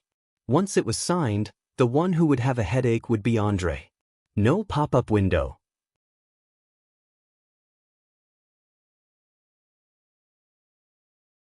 Chapter 1933. Meg went home and had a good night's sleep. It was a dreamless night. The next morning, he woke up early as usual to prepare breakfast for everyone. "I went to look for Michael last night," Meg said to Irina during breakfast. "I thought you went to meet some ladies secretly behind my back," Irina said softly after taking a sip of soy milk. "How is that possible? I don't have the guts either." Meg raised his eyebrows. It seemed like she knew very well about him going out. "I know that." Irina nodded. "Tell me, what did you do when you met Michael in the middle of the night last night?" Irina asked Meg. "What do you mean by meeting privately?" "It's called business," Meg corrected. Regarding the matter of forming a peace alliance with all the tribes, I've drafted a treaty for him. I'll let Chaos City, the goblins, the dwarves, the giant dragons, and the peaceful tribes led by the Fok tribe sign it together to form a binding alliance." Meg said, "Moreover, I'm going to have a talk with Bruno from the Forest Trolls to find out the Forest Trolls' tendencies. This is more reliable than their verbal promises. It'll save us the trouble of saying one thing and doing another when the time comes." Irina nodded and continued, "However, Bruno, this big fellow, looks silly, but he's actually more cunning than anyone else. I'm afraid it's not very realistic for you to try to get information out of him. I had an arranged battle with Bruno over 3 years ago, but it was put on hold because of that incident. I think it's just right to restart it now. I think he'll be able to say some things more clearly during the battle. Meg's smile had a hint of coldness. The forest troll's hands weren't short at all during that rainy night and the ambush against you in Rodu previously. That's good. Irina looked at Meg with admiration. Why don't I go with you? One of us needs to participate in the negotiation of the contract. You need to stay. Meg shook his head slightly. Because he had to go on a long trip, today's business could only be cancelled. Meg prepared breakfast for Mia and the others, and then posted the notice on the door. He waited for them to arrive at the restaurant before leaving through the back door. Meg brought Aziz an early roasted goat and waited for him to finish eating before they set off. The forest troll's territory was located in the southwest of the Norland continent. The ancient forest was their birthplace, and it was also their favorite habitat. After flying for about an hour, a vast forest appeared in Meg's sight. Trees that were more than 100 meters tall could be seen everywhere. Ancient trees that were hundreds of meters tall were like giants standing among the countless trees. The humid climate caused the ancient trees to be covered with moss and all kinds of creepers, making them look even more ancient. The chirping of insects and birds could be heard incessantly, and all kinds of magic beasts could be seen traversing through the forest from time to time. They were much bigger than in other places, and even the birds and beasts seemed to be compatible with this forest. The forest trolls didn't have a fixed residence. Even their leader, Bruno, didn't have a fixed residence. If Meg wanted to find him, he would have to try his luck in this vast forest, or roar. A tragic bestial roar sounded from afar, startling a flock of birds. Got it? Meg's eyes lit up. Aziz understood tacitly, and flew in the direction of the bestial roar. After a short while, a patch of collapsed trees appeared in their sight. And in the center of that mess, a forest troll that was more than 30 meters tall had its knee on the neck of a chimpanzee, and was tearing off the chimpanzee's arm and stuffing it into its mouth. That chimpanzee was also more than 10 meters tall, but it was like a little monkey in front of that forest troll.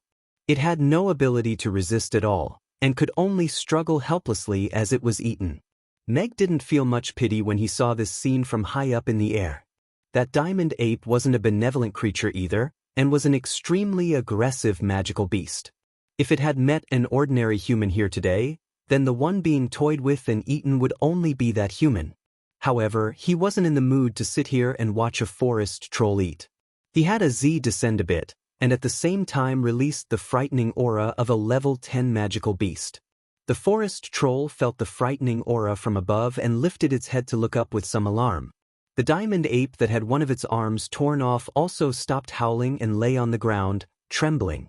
The absolute bloodline suppression of a level 10 magical beast rendered it unable to move. I'm Alex, where is Bruno? Meg looked down at the forest troll from above and asked in a cold voice. Alex. The fear in the forest troll's eyes deepened. As a level 6 forest troll, he was naturally no stranger to Alex's name. He didn't know why Alex had appeared here, and even less why he was looking for the leader. However, he was well aware that if he didn't speak, he would likely be killed on the spot. Alex didn't even need to make a move. Just his famous purple-striped griffin would be enough to easily kill him. The leader is in the center of the forest. I don't know his specific location. The forest troll stood up and pointed in the southeast direction. Let's go, Aziz. Meg didn't expect that a forest troll from the outskirts of the forest would be able to help him find Bruno. He patted Aziz and flew in the direction the forest troll had pointed. The forest grew increasingly dense, and ancient trees several hundred meters tall could be seen everywhere. Beneath the luxuriant trees was a forest heavy with energy, and the occasional roar of beasts could be heard. This was forest troll territory, but it was also a paradise for magical beasts. It was said that level 10 magical beasts would occasionally appear here, and were the forest troll's greatest natural enemy. Meg felt the auras of several rather powerful magical beasts, all around level 8 or 9. Magical beasts of this level were rarely seen in other places. Moreover, the strength of the forest trolls increased as they approached the center of the forest. Level 10. Meg looked at the dense trees below and suddenly had a Z-stop, no longer concealing his presence at the same time. After a short 3 breaths, 100-meter-tall forest troll broke through the trees on both sides and scurried out, staring at the sky with a pair of dark green eyes. "Alex!" The forest troll let out a startled roar. "Where is Bruno?" Meg looked at him and asked lowly. The forest troll quickly regained his composure after a brief moment of panic and looked at Meg with some vigilance. "Alex, this is forest troll territory. Why have you come here? Why are you looking for our leader?" "I made a promise to fight with Bruno that year, and stood up for 3 years. I've come today to fulfill my promise," Meg said loudly, his voice spreading through the forest.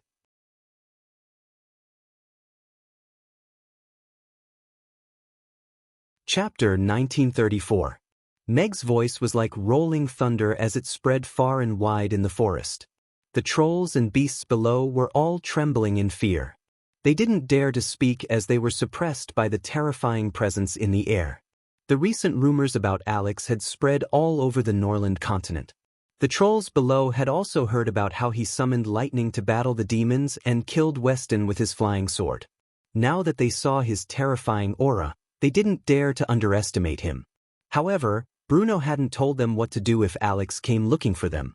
Now that he had come looking for them, they didn't know how to deal with him. This was the forest trolls' territory, after all. If they didn't respond, it would be a little weak. However, if they accepted his challenge, they didn't know if Bruno really had the ability to fight him. Seeing that the surroundings were quiet, Meg sneered and said, "Bruno, are you going to be a coward in your own territory?" "Alex, don't talk nonsense." At this moment, an angry roar came from the forest in the distance. The trees fell to the sides, and a 200-meter-tall super troll ran over with large strides. The ground shook violently, and the beasts ran to the sides in panic. That was a dark green troll. He wore thick leather armor like the bark of an ancient tree. He was also holding a black stone club that was close to 200 meters long in his hand. The stone club had a thick end and a thin end. Its surface was rough, and there were dark bloodstains all over it. It could be considered a peerless weapon. Meg looked at the forest troll charging over with the stone club and narrowed his eyes. This was the forest troll's #1 powerhouse, Bruno. He was also their leader. They were both 10th tier trolls, but his aura was much stronger than that of the 10th tier forest troll below. He was close to the level of Lewis and Douglas. He was one of the most powerful beings on the Norland continent. The forest trolls' huge bodies gave them many unique physical talents like giant dragons. Their strength was very shocking. Bruno stopped 500 meters away. His dark eyes looked at Meg, who was standing on the griffin's back, and he said in a low voice, "Alex, what do you want?" "Today, I'm here to fulfill the promise that I failed to fulfill 3 years ago." Meg looked at Bruno and said in a flat tone, "Today, we'll decide who's better and who's weaker." Bruno frowned and his eyes flickered. Apparently, he did not expect Meg to make such a request. The level 10 troll's expression also changed slightly. With Alex's current strength, if he were to fight Bruno to the death, Bruno's chances of winning were not high. "Now that the peace conference is about to start, I won't fight with you. Go back," Bruno said in a deep voice, looking at Meg with some vigilance. "Since I'm here today, there's no reason for me to go back empty-handed. The peace conference has nothing to do with me. I'm here to seek justice for that rainy night 3 years ago and that ambush in Rodu." Meg gripped the Tiondu sword and slowly drew it. "Draw your sword." Bruno's frown deepened as he shouted, "This place belongs to us forest trolls. Az, go." Meg interrupted Bruno with a short shout. "Howl." Az let out a long howl and flapped its wings. In the blink of an eye, it transformed into a purple bolt of lightning and flew toward Bruno, who was hundreds of meters away. "Bastard!" Bruno cursed in his heart. Young people nowadays were getting more and more unruly in their fights. In the past, when they fought, they would at least talk for half an hour. Who would directly attack someone? However, The purple-striped griffin was extremely fast. If he stood still, it would appear in front of him in the blink of an eye. Even he did not dare to be careless and let Alex get close to him. Last night, he had just received news that Alex had barged into the city lord's castle, destroyed the battle formation of Sean's 6 10th-tier powerhouses, and severed one of Sean's arms. Even 6 10th-tier powerhouses could not stop Alex. No one could tell how powerful he was now. However, everyone was sure of one thing. He had become the first person in history to break through the 10th-tier shackles. Therefore, when Alex came looking for him, his first thought was to hide and not make a sound. If it were not for his harsh words, he would not have wanted to face Alex at this time at all. Alex had already made his move, so a battle was inevitable. Bruno roared at the 10th-tier forest troll who was staring blankly at the side, "Call for help." At the same time, he raised the ink-black stone club in his hand and smashed it toward the purple-striped griffin flying toward him. Ozzy's wingspan was over 100 meters. Even in the face of a 200-meter-tall forest troll, it did not seem insignificant. The ink-black stone club came smashing down with a huge shadow. The purple-striped griffin flipped nimbly and slid sideways against the stone club. Boom! The stone club smashed into the ground. The ground shook violently, and a part of the forest fell with a crash. Meg glanced at the mess behind him. The power of this club was not inferior to a spell cast by a 10th-tier magician. If it was an ordinary 10th-tier knight, he would probably be smashed into a meat patty by this club. Blueno showed an agility that did not match his body size. He pulled back his stone club, lifted it up, and smashed it toward Ozzy again. At the same time, he shook his shoulder, and countless thick vines suddenly flew out from his shoulder like sharp arrows, rushing toward Ozzy. "Leave the rest to me." Ozzy had already arrived above Bruno. Meg smiled and patted Ozzy, then turned over and jumped down. He raised his sword and slashed down at the stone club that was whistling up from below. Meg held the sword with both hands, raised it above his head, and shouted in a low voice. Crack! A bolt of lightning flashed in the air. The Tian-Du sword flashed with lightning, as if the heavens were descending. "You're asking for death." Bruno looked at Meg, who had jumped off the griffin's back to face the stone club. A hint of cruelty flashed across his eyes. If he could kill Alex here forever, he would be able to eliminate a huge threat. God-vanquishing club, explode! Bruno let out a furious roar. Streaks of crimson light suddenly lit up on the ordinary-looking black stone staff. The crimson bloodstains on the stone staff transformed into a series of sinister skeletons, giving the stone staff an eerie appearance as it hurtled toward Mag with a trail of crimson light trailing behind it. This god-vanquishing club was the most precious treasure of the forest trolls. It was said that the forest trolls' ancestors had polished it with a piece of natural rock from outer space. It was indestructible. Over the countless years, countless experts had died under this staff. However, the past generations of users had never cleaned the stone staff. Instead, they had deliberately dyed the entire stone staff red with the blood of their opponents. This added a mysterious aura to the stone staff. On the Norland continent's weapon rankings, the God-vanquishing club could be ranked in the top 5. It was a true godly weapon. In front of the giant club that was over 200 meters long, Meg was like an ant holding an embroidery needle. He crashed into it without any hesitation.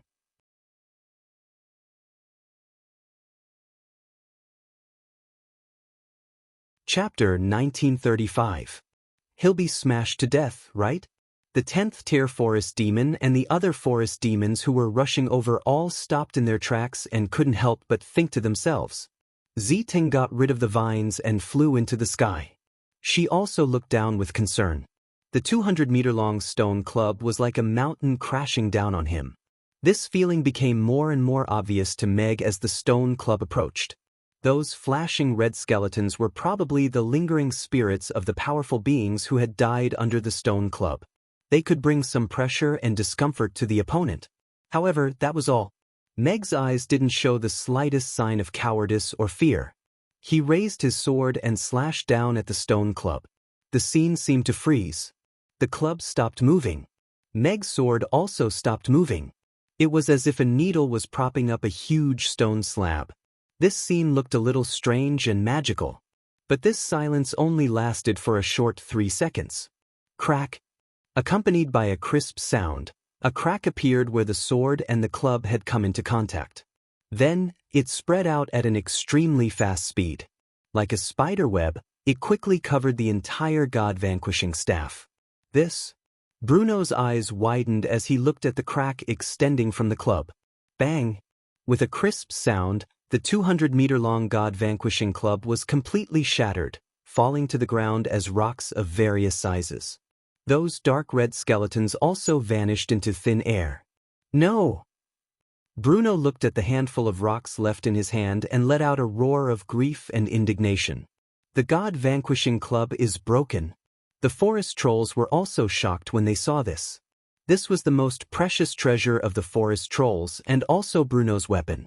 But it was shattered by Alex's sword just like that.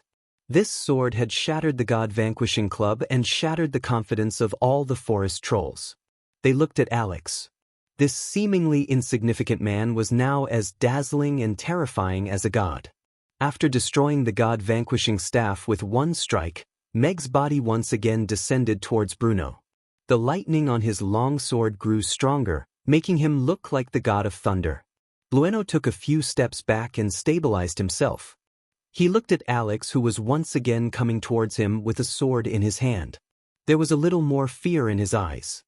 He roared at the people who had not yet recovered from their shock. "Kill him together!" At the same time, he clenched his fist and hammered his own chest.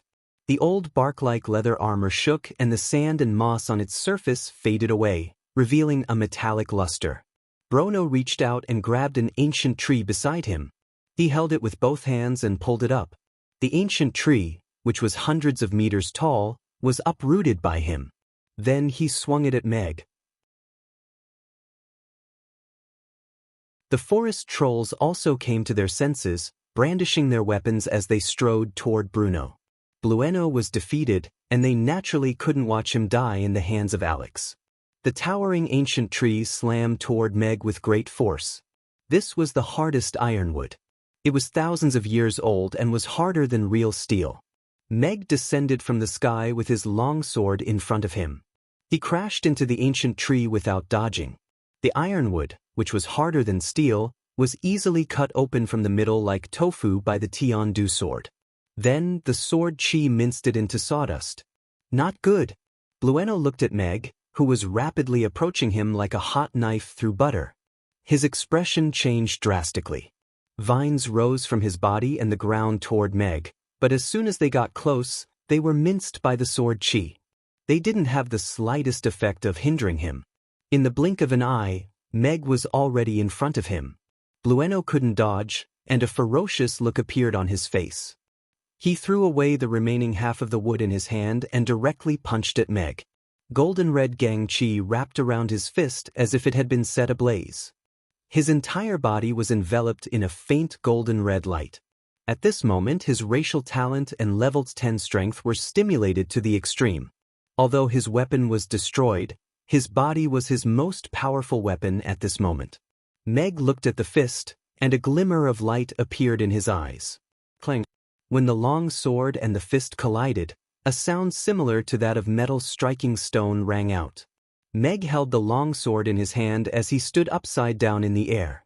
Bruno clenched his fist, and his expression gradually turned ferocious. He tried his best to maintain the golden red gang chi that was about to be extinguished at any moment. "You've lost." Meg looked at Bruno, who was gradually struggling, and chuckled. As soon as he said this, the restrained sword chi suddenly burst out. Lightning flashed across the sky, and the gang chi on the fist was suddenly extinguished like a candle flame. "Huh!" Bruno's eyes widened as he watched his hand being cut into countless pieces by the sword chi, and then shattered just like the previous god-vanquishing rod. Meg let go of the sword, and then the long sword, which was shining with lightning, pierced through his armor and into his heart, and then flew back and fell back into Meg's hand. Z flew down and caught Meg, who had not yet landed on the ground. Bruno only felt that his vitality had been completely sucked away at this moment. His other hand, which was clenched into a fist, fell down powerlessly. His eyes widened, and he slowly knelt on the ground. He looked at Meg, who was standing on the back of the purple-striped griffin, and said in a hoarse voice, "Why, 3 years ago, I almost died in the hands of you trolls. 3 months ago, Irina almost died in the hands of you trolls. From the moment you had the idea, you should have known that this day would come sooner or later." Meg stood with his sword and looked at Blueno calmly. Blueno stared fixedly at Meg, and then slowly fell down, completely silent. Blueno is dead. The leader is dead. The charging forest trolls suddenly stopped and looked at the dead Blueno on the ground. Their expressions changed, and they were in an uproar. And besides hatred, they looked at Alex with gazes that were filled with deep fear. Even someone as strong as Blueno had no ability to resist in front of him. My old grudge with the forest trolls is written off today. Meg put away his sword and looked at the 6 rank 10 forest trolls who had gathered.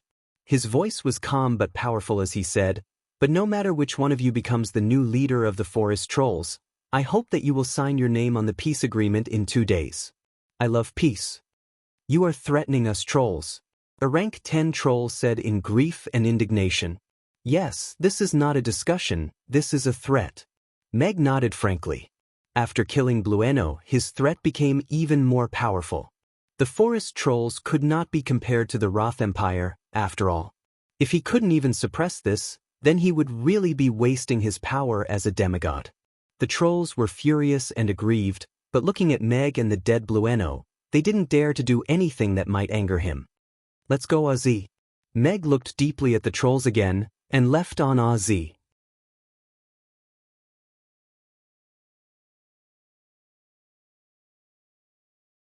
Chapter 1936. Suppressing their grief, the trolls buried Bruno. A few 10th-tier trolls gathered together to discuss the future of the forest trolls solemnly. The forest trolls were a powerful tribe, at least 100 years ago. In their lifespan of over 1,000 years, 100 years was not considered long. Hence, they still felt that the forest trolls were extremely powerful. However, all of this was completely shattered by Meg's sword. A human, a puny human. A sword had shattered the god-vanquishing rod that had been passed down for countless years, killed the most powerful trolls, Bruno, and shattered their pride. "If we don't take revenge, won't the trolls become the joke of the Norland continent?" a troll said angrily. "How can we take revenge? Bruno is already dead, and the god-vanquishing rod is shattered. Which one of us is a match for Alex? Even if we join forces, we still couldn't kill him 3 years ago, let alone now," a troll said dejectedly.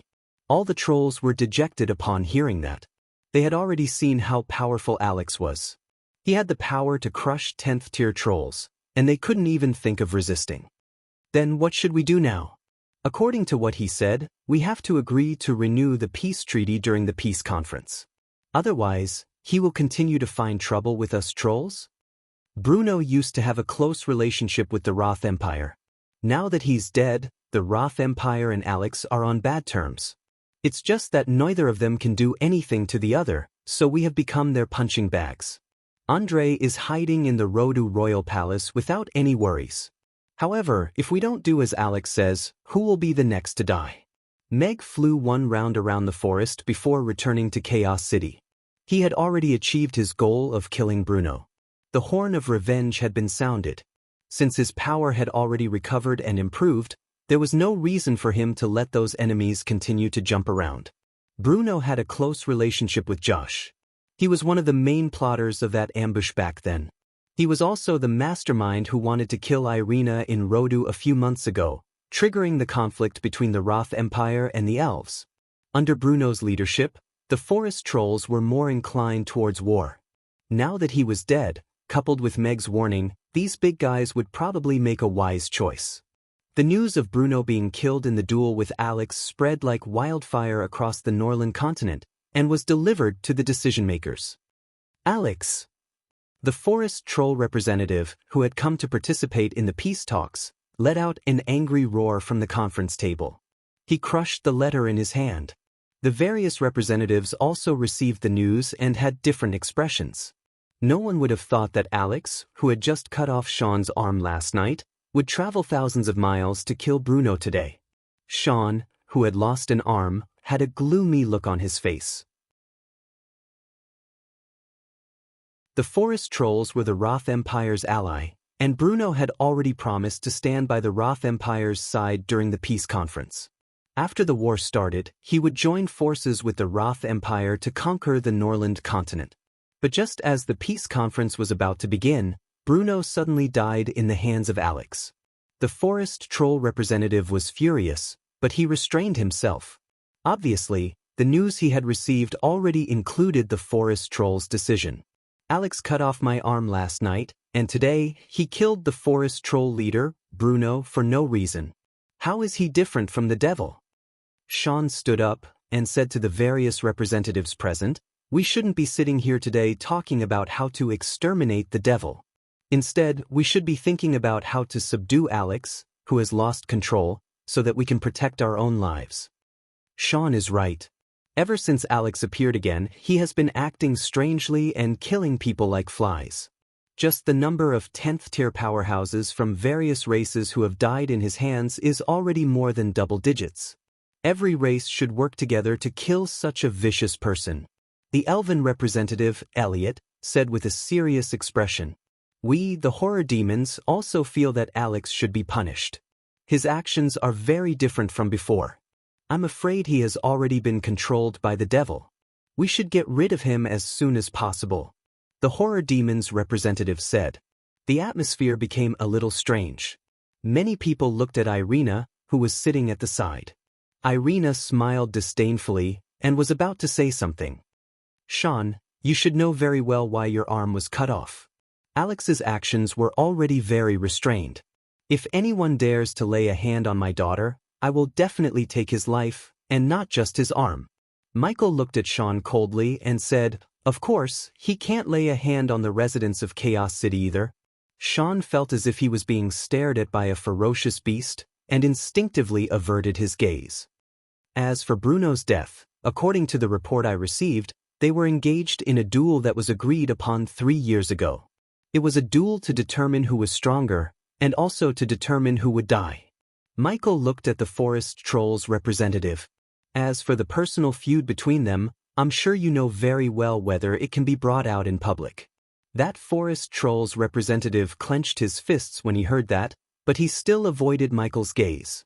He knew very well the cause of this duel, what kind of role the forest trolls played in that ambush, and why Alex would kill Bruno. There was a reason for all of that. The elves have internal conflicts, so we shouldn't interfere. However, those who kill will be killed. This principle has never changed. Michael looked at Elliot with a cold smile, and said, I will tell you elves why Chaos City accepted the night elves into the city today. It's because I feel that you are not being kind. Elliot's face changed between green and red, and he didn't know how to refute all of a sudden. As for the Fear Demon tribe, what happened that day happened in front of all the representatives of the various races. All the representatives present witnessed the whole story. How can you say that they are evil? Michael looked at that Fear Demon tribe's representative again with a serious expression. Alex disregarded his own life to guide the lightning to help reseal that demon and avert a disaster for the Norland continent. How can he be so unbearable in your words? That Fear Demon was rendered speechless, and lowered his head unhappily. Irina looked at Michael with admiration. She didn't expect him to be able to render these people speechless. That saved her some effort in arguing. Michael stood up and said to the representatives of the various races, let's call it a day. I have already asked their princess to send an invitation to the Moon Nation. We can only wait for their news now.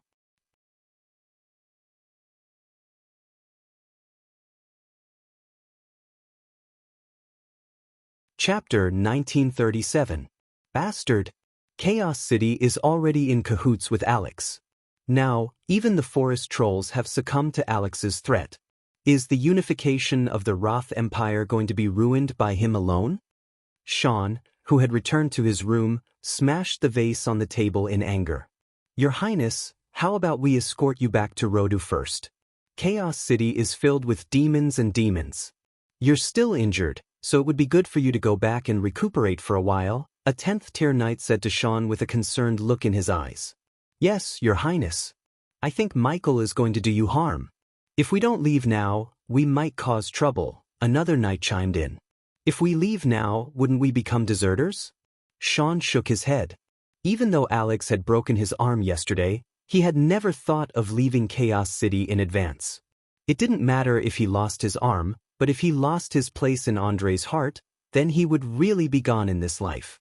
Sean looked at these two trusted generals, and lowered his voice slightly. However, Michael probably already knows that a few ordinary elves and humans have died. Given his usual style, I'm afraid he won't let me leave so easily. In order to avoid being too passive when the time comes, you two should arrange a few passageways out of Chaos City in case we need them. The two knights' expressions darkened, and they quickly nodded. Sean had already calmed down. He sat down at the table again, and fell silent for a while with his brows furrowed. He said, Royal Father will set off for Chaos City tomorrow. When Josh stays in Rodu, I'm worried that he will cause trouble. You're saying Josh will take the opportunity to rebel? A knight asked in shock. Although Josh has the Magus Tower behind him, he doesn't have a strong military background. It's not easy for him to control Rodu, let alone the entire Roth Empire. He shouldn't make such a stupid decision, another knight said. Don't underestimate his management over the years, and don't overestimate his patience. After Bruno's death, he wouldn't be him if he didn't take the initiative to do something when Alex threatened him with death. Sean shook his head with a cold smile. No matter if my guess is right or wrong, we have to make some preparations in advance. Pass down my orders. Let the Northwestern Alliance Army get someone to keep an eye on Sean. From today onwards, forbid him from leaving Chaos City, Michael said to Dicus. All right. Dicus nodded, and continued. Tomorrow, the representatives from the various races will set off for the peace talks. Andre from the Roth Empire will be there personally. How do you intend to deal with this matter then? Sean gave the order to kill the innocent residents of Chaos City. Sean has to give us an explanation for this. Even if he's the first prince of the Roth Empire, we still have to treat him with respect. Michael said with a resolute expression, his father will be here tomorrow. Then I'll make things clear to him. All right. Dicus nodded. Hurry up with the arrangements for the peace alliance's signing. We have to form a firm peace alliance tonight so that we can have a strong bargaining chip during the peace talks, Michael instructed Dicus. Miss Connie is already on her way. The Goblin Chief and Dwarf King will also arrive in Chaos City tonight. Lord Lewis, Lord Douglas, and a few of the Dragon Chiefs have already arrived in Chaos City. Only Lord Alex and the mysterious Lantist have not confirmed the time yet, Dicus quickly replied. If you want to find Alex, go to the textile factory in the north of the city to look for Irina. Only she knows where Alex is now, and only Alex can contact him in Lantist. Michael stood up. I'm going out for a while. All right. I'll get someone to prepare a carriage for you. Go out from the back door. Just prepare a normal horse-drawn carriage. Soon, a normal-looking black horse-drawn carriage drove out from the city lord's castle's back door and went straight to Aiden Square. The horse-drawn carriage stopped outside the magic potion shop. Michael alighted and entered the potion shop. About half an hour later, Michael left the magic potion shop, and the horse-drawn carriage drove to Chaos School. I didn't expect you to kill Bruno. When Meg returned to the restaurant, Irina was already sitting there. She looked at him with a smile as soon as he entered. This doesn't seem like something you would do with your cautious personality. Actually, this is a cautious choice. A powerful tribe with a dangerous stance is more troublesome than a powerful tribe that is wavering because of fear. Killing Bruno would not only kill the forest troll's desire to follow the Roth Empire, but it would also strengthen the determination of the other tribes to form an alliance. It's a very valuable investment, Meg said with a smile as he poured himself a glass of water. The effect is achieved. Irina looked at Meg with admiration and said, Michael will be holding a peace alliance signing ceremony at the city lord's castle tonight. He asked me to inform you and Lantis to attend. Dexter is already in Chaos City. He can just be there tonight. Meg nodded. I'm a little worried about that last Connie. Although Oster has lost an arm, he definitely won't be lying on the ground. Why don't you go and fetch her? Irina said to Meg. All right. They should have set off by now. I'll go. Meg nodded. He finished the water in his glass in one gulp and went out again. Just like what Irina said, Oster was a determined war maniac. He had planned the Fok tribe's internal strife with the intention of controlling the Fok tribe directly and then the entire orc race. However, Connie ruined his plan. Now that Connie was going to represent the Fok tribe to join the peace alliance with the other orc tribes that were on the side of peace, Oster would definitely not let it go so easily. Rex was only one person after all, and the Fok tribe still couldn't trust him internally. Therefore, it was only right that Meg welcome Connie. Are you sure they will pass by here this time? Oster, who had lost an arm, asked in the Fok tribe's direction as he stood on top of a mountain. An orc at the side patted his chest and guaranteed, Don't worry, Chief. It's one of us who is driving the flying steed this time. If he can't bring her here, I will kill his entire family. We just have to wait here. I guarantee it. That better be the case. Otherwise, I will kill your entire family. Oster gave him a sideways glance. That orc's expression froze instantly. He smiled awkwardly as he looked in the Fok tribe's direction and prayed in his heart. He only hoped that that fellow would be reliable enough to bring that little bitch Connie here. This time, Oster had brought 5 10th-tier orc powerhouses to surround Connie personally. He was determined to kill her.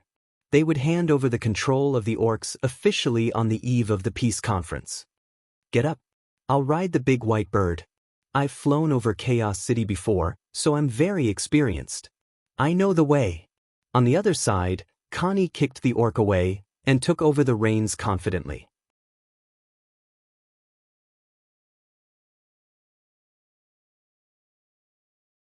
Chapter 1938. Rex sat at the back and looked at that orc whose expression had changed a few times as he tried to regain control of the pilot's seat. He didn't stop Connie. It was no secret that there was a traitor in the Fok tribe. Apart from himself and Rex, he wasn't even sure who was Oster's man. Connie's itinerary was exposed in advance when she went to Rodu by herself previously. It was just that her route was too strange, and she managed to avoid all of the other party's attacks. She arrived at Chaos City safely, and the other party missed. And this time, the orcs were divided into 2 factions when they went to Chaos City for the peace conference. Oster wanted to have the final say in the orcs, and killing them halfway was the last chance. He had made some arrangements, but because there was no one in the Fok tribe that he could trust, he was still the only one accompanying Connie on the trip to Chaos City. As for this orc who was flying the steed, he was also randomly selected. Anyway, no matter how meticulous the selection was, he couldn't guarantee the other party's loyalty. He might as well just choose one randomly and deny him directly. Judging from his unusual anxiousness, he must have been bribed by Oster, or perhaps threatened by him. Chief, why don't I drive? You can just have a good rest at the back, the orc said carefully with an anxious look on his face. You think you're more capable than me? Connie glanced at him from the side. No. I'm just worried that it will be too tiring for you, Chief. The orc quickly shook his head. It's all right. I think it's fun. You can have a rest at the back. Connie pulled the rope around the big white bird's neck and flew towards the south. When the orc saw that, he quickly said, Hey, you're flying in the wrong direction. Chaos City should be flying towards the front. Do you see that tall mountain in the distance? You should be flying in that direction. Connie blushed slightly and seriously said, Who said so? Flying like this is the right way. I have a very good sense of direction. I've flown over Chaos City hundreds of times, and I've always flown in this direction. After passing through that mountain, there will be plains all the way, and we'll be close to Chaos City. The orc was so anxious that his forehead was covered in cold sweat. Listen to me. You can't go wrong. I'm not listening. Connie shook his head repeatedly, his gaze resolute. The direction I choose is definitely right. There is absolutely no mistake. But the beast tamer still wanted to say something. What's on that mountain? Lex suddenly asked. The muffled sound made the beast tamer's heart jolt, and a chill ran down his spine. His body stiffened slightly as he turned around with a smile, and said, There's snow. When he met Lex's gaze, he felt as though all his secrets had been seen through. I'm afraid of the cold. I'm not going. Connie refused even more decisively this time. She patted the big white bird's back, and rode the big white bird towards the south like riding a horse. Soon, the tall mountain became an invisible black. It's over. The beast tamer's heart turned cold, and he sat down on the bird's back. Are you going to jump down yourself? Or do you want me to kick you down? Lex asked the beast tamer coldly. I just want my family to live. Why won't you give me a chance? The beast tamer shouted hysterically at Lex and Connie. Connie looked at the beast tamer in confusion. I'm going to kill you. That beast tamer wanted to kill him. A short knife suddenly appeared from his wide sleeves and stabbed towards Connie's back. However, just as the tip of his knife appeared, Lex had already kicked him in the back. That beast tamer could only let out a scream before he was sent flying. After a long while, a muffled sound of something falling to the ground could be heard. Was he bribed by Oster too? Connie finally came back to his senses and blinked as he asked Lex. What do you think? Lex rolled her eyes. She didn't know how to praise her precious disciple anymore. That seems to be the case. Connie nodded seriously. When we come back from this meeting, it seems like I'll have to teach you more about how to read people, Lex said with a sigh. She felt that there was still a long way to go. Master, actually, even if you didn't do anything, he wouldn't have been able to stab me, Connie said seriously. I'm confident. I'm really not confident about that. Lex shook her head. Then which direction should we fly in now? Connie looked around and asked, Didn't you say that you have a strong sense of direction? I lose my sense of direction when I get nervous. Connie blushed. He looked around and randomly pointed in a direction. Let's go. It's here. Why aren't they here yet? Oster asked with a frown half an hour later as he looked at the sky where only a bird was flying slowly. They should be here soon. The orc who had made a solemn vow earlier wiped the cold sweat off his forehead as he panicked. All the orcs had different expressions as they looked at the empty sky. No matter how slow Connie and the rest were flying, they should be here by now. Everyone couldn't help but recall the previous ambush. They had also waited here for a long time, but Connie had already arrived at Chaos City, and they didn't even see a bird feather. The person you're looking for better not be a problem.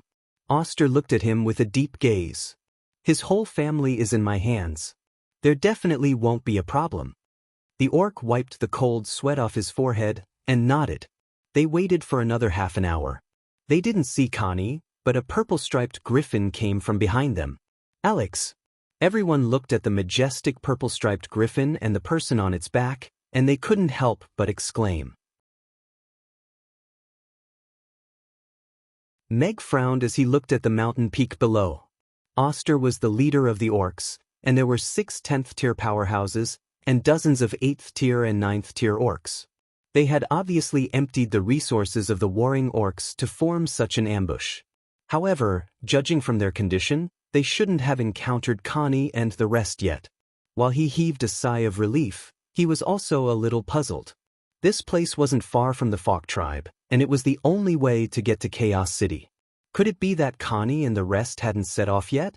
He didn't see Connie on his way here either. Alex, what are you doing here among the orcs? Oster shouted as he looked at Meg warily. A few 10th-tier orcs were also approaching him. The news of Alex killing Bruno had already spread to the orcs. He was also one of the masterminds behind the assassination of Alex back then. Now that Alex had suddenly appeared here, could it be that he was here to find trouble with him? After losing an arm, Oster's power dropped drastically. He couldn't summon up any fighting spirit in front of Alex after witnessing the battle between Alex and that devil. Are you afraid if I say I'm going to kill you? Meg asked Oster with a half-smile. End of chapter.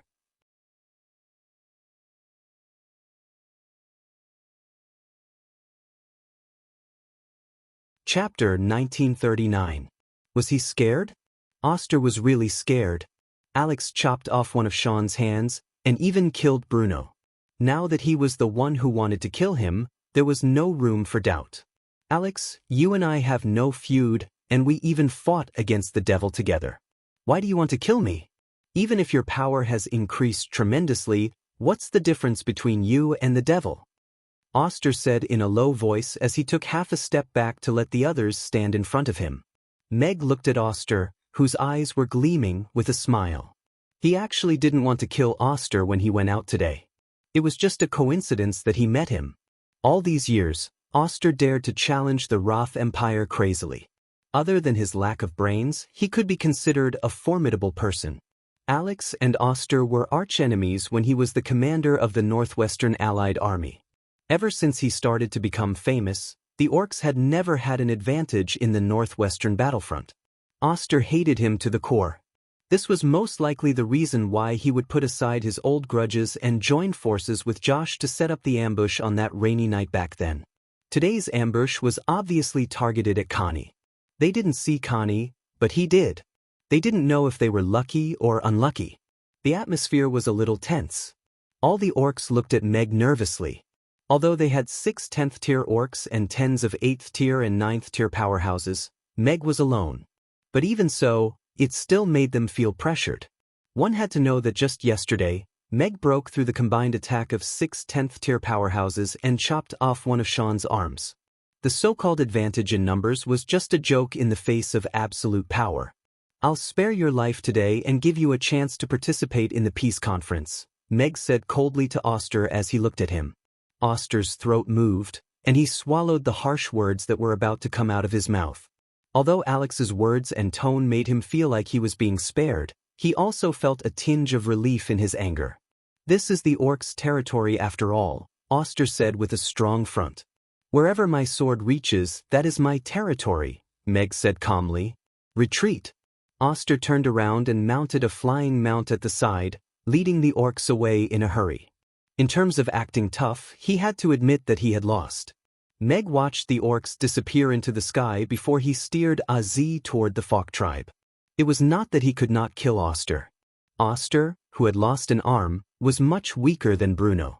He was not a match for his sword. As for the 5 orcs, although they were also 10th tier, they couldn't compare to Sean's 6 10th tier powerhouses who had undergone joint attack training. As long as he was fast enough, they wouldn't pose much of an obstacle to him. He had other plans for Oster's pig brain. Although they were both war fanatics, the orcs led by Oster had an irreconcilable conflict with the Roth Empire. Once the war resumed, there would definitely be a battle between the two. In terms of the fact that the enemy of my enemy is my friend, Oster was more valuable alive than dead. As long as Oster was still alive, the orc tribes along the northwestern border of the Roth Empire would resist the Roth Empire resolutely and stop their expansion. If Oster died, it would be very difficult for another leader like him to appear among the orcs in a short period of time. Connie wouldn't be able to do it either. The orc tribes that were in a state of disunity would be in a very bad situation. Meg circled above the Fok tribe. After making sure he didn't sense Rex's aura, he mumbled with a strange expression, "Could it be Connie who is driving the flying mount this time?" Oster and the rest had already left, and the danger of the ambush had been resolved. Meg went straight back to Chaos City. "Boss, what a coincidence. We just arrived at Chaos City and happened to come to the restaurant for a meal." When Meg reached the restaurant's entrance, Connie came out from the side and looked at Meg excitedly. "Where did you guys come from?" Meg looked at Connie and Rex behind him with a strange expression. He didn't see them on his way back just now. We came from the tribe, of course. Furthermore, I was the one who steered the big white bird to Chaos City today. It landed accurately. Isn't it very impressive?" Connie said proudly. "That is indeed very impressive." Meg nodded. If they had a sense of direction, they wouldn't have lost their way at their doorstep. Thinking of that, Oster and the rest really had it tough. They met such a weirdo, and even the ambush became a random event. If that bird didn't know the way, we would be enjoying the sea breeze on the Demon Islands now, Rex said calmly. Connie blushed and guiltily said, "Master, I was the one who gave it directions. Come in." I went out for a while and haven't eaten yet. Meg opened the door with a smile and brought the two of them into the restaurant. Boss, where did you go? Why did you take leave again? Connie asked curiously as she followed him in. I went out to collect ingredients and was thinking about what new product to release. Meg thought that she had also avoided him perfectly. To an assassin, he didn't know if this was considered a superpower. He closed the door and looked at the two of them. What do you want to eat? We still have to go to the city lord's castle for a meeting later. Something simple will do. Connie smiled innocently. Why don't we have 100 mutton skewers and 10 skewers of roasted pig's eyes first? Buddha jumps over the wall. Is it not easy to make now? Rex asked after some thought. Meg glanced at Rex's thick hair. Could it be that she wanted another course of treatment to strengthen her foundation? Speaking of which, this master-disciple pair was really a perfect match. Skewers are not a problem, but Buddha jumps over the wall really can't be made now. Why don't you come back tomorrow or the day after the meeting? Meg said with a smile. All right. Rex nodded. I'll come back tomorrow. Meg went upstairs to change his clothes and went down to the kitchen to cook. Speaking of which, he had only come back for a glass of water since he left in the morning. He didn't even have time to eat lunch. Connie stood at the kitchen door and looked at Meg, who was grilling skewers. She swallowed her saliva and asked, Boss, do you know that the peace conference is going to be held tomorrow? Yes, I heard about it. Meg nodded. I'm an important member of the conference. Connie patted her chest and said. Meg glanced at her. This little beast-eared girl who was timid and ignorant when he first met her had already developed the aura of a queen who could take charge of her own affairs. Of course, this could only be vaguely felt when she was quiet. Moreover, she had already started to participate in matters that could affect the situation of the entire continent. This change was something that he didn't expect at all. He just picked up a beast-eared girl on the way home. Then you have to do a good job. Meg smiled and passed a handful of freshly grilled mutton skewers to her. Yes, of course I will. Connie took the mutton skewers and bit off a piece of mutton. A sweet and satisfied smile immediately appeared on her face.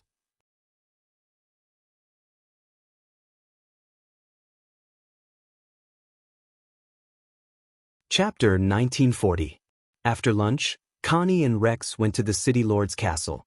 Meanwhile, Meg went to Hannah's brewery since he had nothing to do in the afternoon. He assisted her in testing the brewing machine, and even specially transferred a few people from the textile factory to operate the steam engine. The coal was shoveled into the boiler, and the steam started to move the pistons, which then moved the gears to transmit the motion. All the machines in the brewery came to life instantly. Moreover, the sound was smooth and pleasant. It's really moving. Mabai was a little agitated as he looked at the liquid and mist flowing slowly in the pipes, and those moving machines with disbelief. Although these parts were all made by him and Lulu, he still couldn't hide his excitement when he saw them pieced together into a huge machine and running smoothly. Lulu also had an honest smile on her face. They had put in a lot of time and effort to make this machine, so they were naturally happy to see it running successfully. It's really working. It's really working. There's no problem at all. The happiest person was none other than Hannah. She ran back and forth in the brewery several times to make sure that every part of the machine was running successfully and that there were no mistakes. Her face was flushed with excitement. Boss, you're really awesome. Hannah gave Meg a big hug before hugging Mabai and Lulu. Then she clenched her fists and confidently said, Next, let me dominate Chaos City's liquor market. I want to be the real queen of rum. What's with all this Chunibu air about? Meg looked at Hannah with a smile. She finally had a brewery that belonged to her in Chaos City again, and the scale and degree of automation were much higher than the small workshop she had previously. He could imagine that the residents of Chaos City would be able to enjoy a discounted price, high quality, and sufficient supply of rum very soon. Meanwhile, the brewing industry in Chaos City would also be facing a downsizing and reshuffling. The machine is running normally. This is developed based on your previous machine. The instructions are here. You can study and learn by yourself. Meg passed a thin manual to Hannah. From today onwards, he would be a qualified investor, and would no longer be involved in the brewery's work. All right. Hannah solemnly took the brochure and looked at Meg with a serious face. Don't worry, boss. I will soon let Mamie's customers drink the new rum that I brewed. I'll wait for your good news. Meg nodded with a smile and said his goodbyes. Calculating the time, he should be preparing to go to the City Lord's mansion to participate in the Peace Alliance's establishment meeting. When Meg returned to the restaurant, Irina was already waiting for him there. I went to Hannah's brewery and helped her test the machine. Connie and the others have already arrived, Meg said, looking at her. The meeting has already begun. We should leave now. Irina glanced at the clock on the wall. Wait a moment. Meg went upstairs and quickly changed his clothes. Tonight was a meeting, so Meg did not change into his cool and valiant cloak. Instead, he changed into a slightly simpler, loose robe that did not easily reveal his figure. He tied it around his waist and put on his black and white mask. Let's go. Irina held onto Meg's arm. A faint golden light flashed under their feet, and the two of them disappeared from the restaurant. In the meeting hall of the City Lord's mansion, Michael and Roland sat in the main seats. The Goblin Chief, Davis, the Dwarf King, Job, the Golden Dragon Chief, Lewis, the Frost Dragon Chief, Douglas, and the Chief of the Fawk Tribe, Connie, were already seated. Everyone sat quietly and glanced at the door from time to time. Alex and Irina, as well as that mysterious Lantist representative, were still not present. Michael, are you sure you have informed them? Lewis asked Michael a little impatiently. They should be here soon. Michael nodded. Alex was the one who suggested to form the alliance in advance. It did not make sense for them not to be present. Could it be that they were injured in the battle that killed Bruno in the morning? Douglas suddenly looked out of the door and softly said, "They're here." Everyone looked toward the door. Irina and Alex walked in side by side, one in black and one in white. Their steps were the same, and that powerful aura made people want to avoid them subconsciously. And behind the two of them was a magic caster who was holding a crystal ball in his hand. It was the High Priest of Lantist, Dexter. We were delayed on the way, Meg calmly explained, and then sat down in the empty seat beside Connie. Irina sat down beside Meg. Dexter sat down in the furthest corner and nodded slightly at everyone without saying anything. How did you kill Bruno? Lewis asked Meg curiously. Bruno's power was in the top 10 of the entire Norland continent. Even Lewis was not confident of defeating him. 2 strikes. Meg was a man of few words and maintained his cold and aloof persona. The leaders of the various races were surprised to hear this. Even with Bruno's strength, Alex had only used 2 strikes to kill him. Sure enough, a 10th-tier powerhouse had no chance of winning in front of him. Connie looked at Meg with admiration. She did not forget to turn to greet Irina. Hello, big sister Irina. Hello, Connie. Irina's lips curled into a smile. Connie wanted to say, your husband is the best. However, she felt that this occasion was not suitable, so she could only keep it in her heart. However, this Master Alex was really impressive. He had disappeared for 3 years, and now he had returned. He was like a king who could kill anyone in his way. All right. Since everyone is here, let's get straight to the point. Let's talk about the Peace Alliance. Michael looked at everyone and loudly said, now that the devils have appeared, we need the cooperation of all races. We need to renew the peace treaty and let the peace continue for another 100 years. Let all races cooperate with each other. That is the only way to deal with the devils. Now, the Roth Empire is trying to overturn the peace treaty and restart the racial war. Once the racial war starts again, the devils may become very powerful. By then, even if all races work together, it will be difficult to subdue them. In order to avoid the tragedy of racial war, all races have reached a broad consensus. Today, we hope to reach a stable and binding alliance, the Peace Alliance. The purpose of the Peace Alliance is to maintain the peace of the Norland continent. We will resolutely resist and defeat all forces and actions that destroy the peace. We will work together to capture the devils and kill them or reseal them.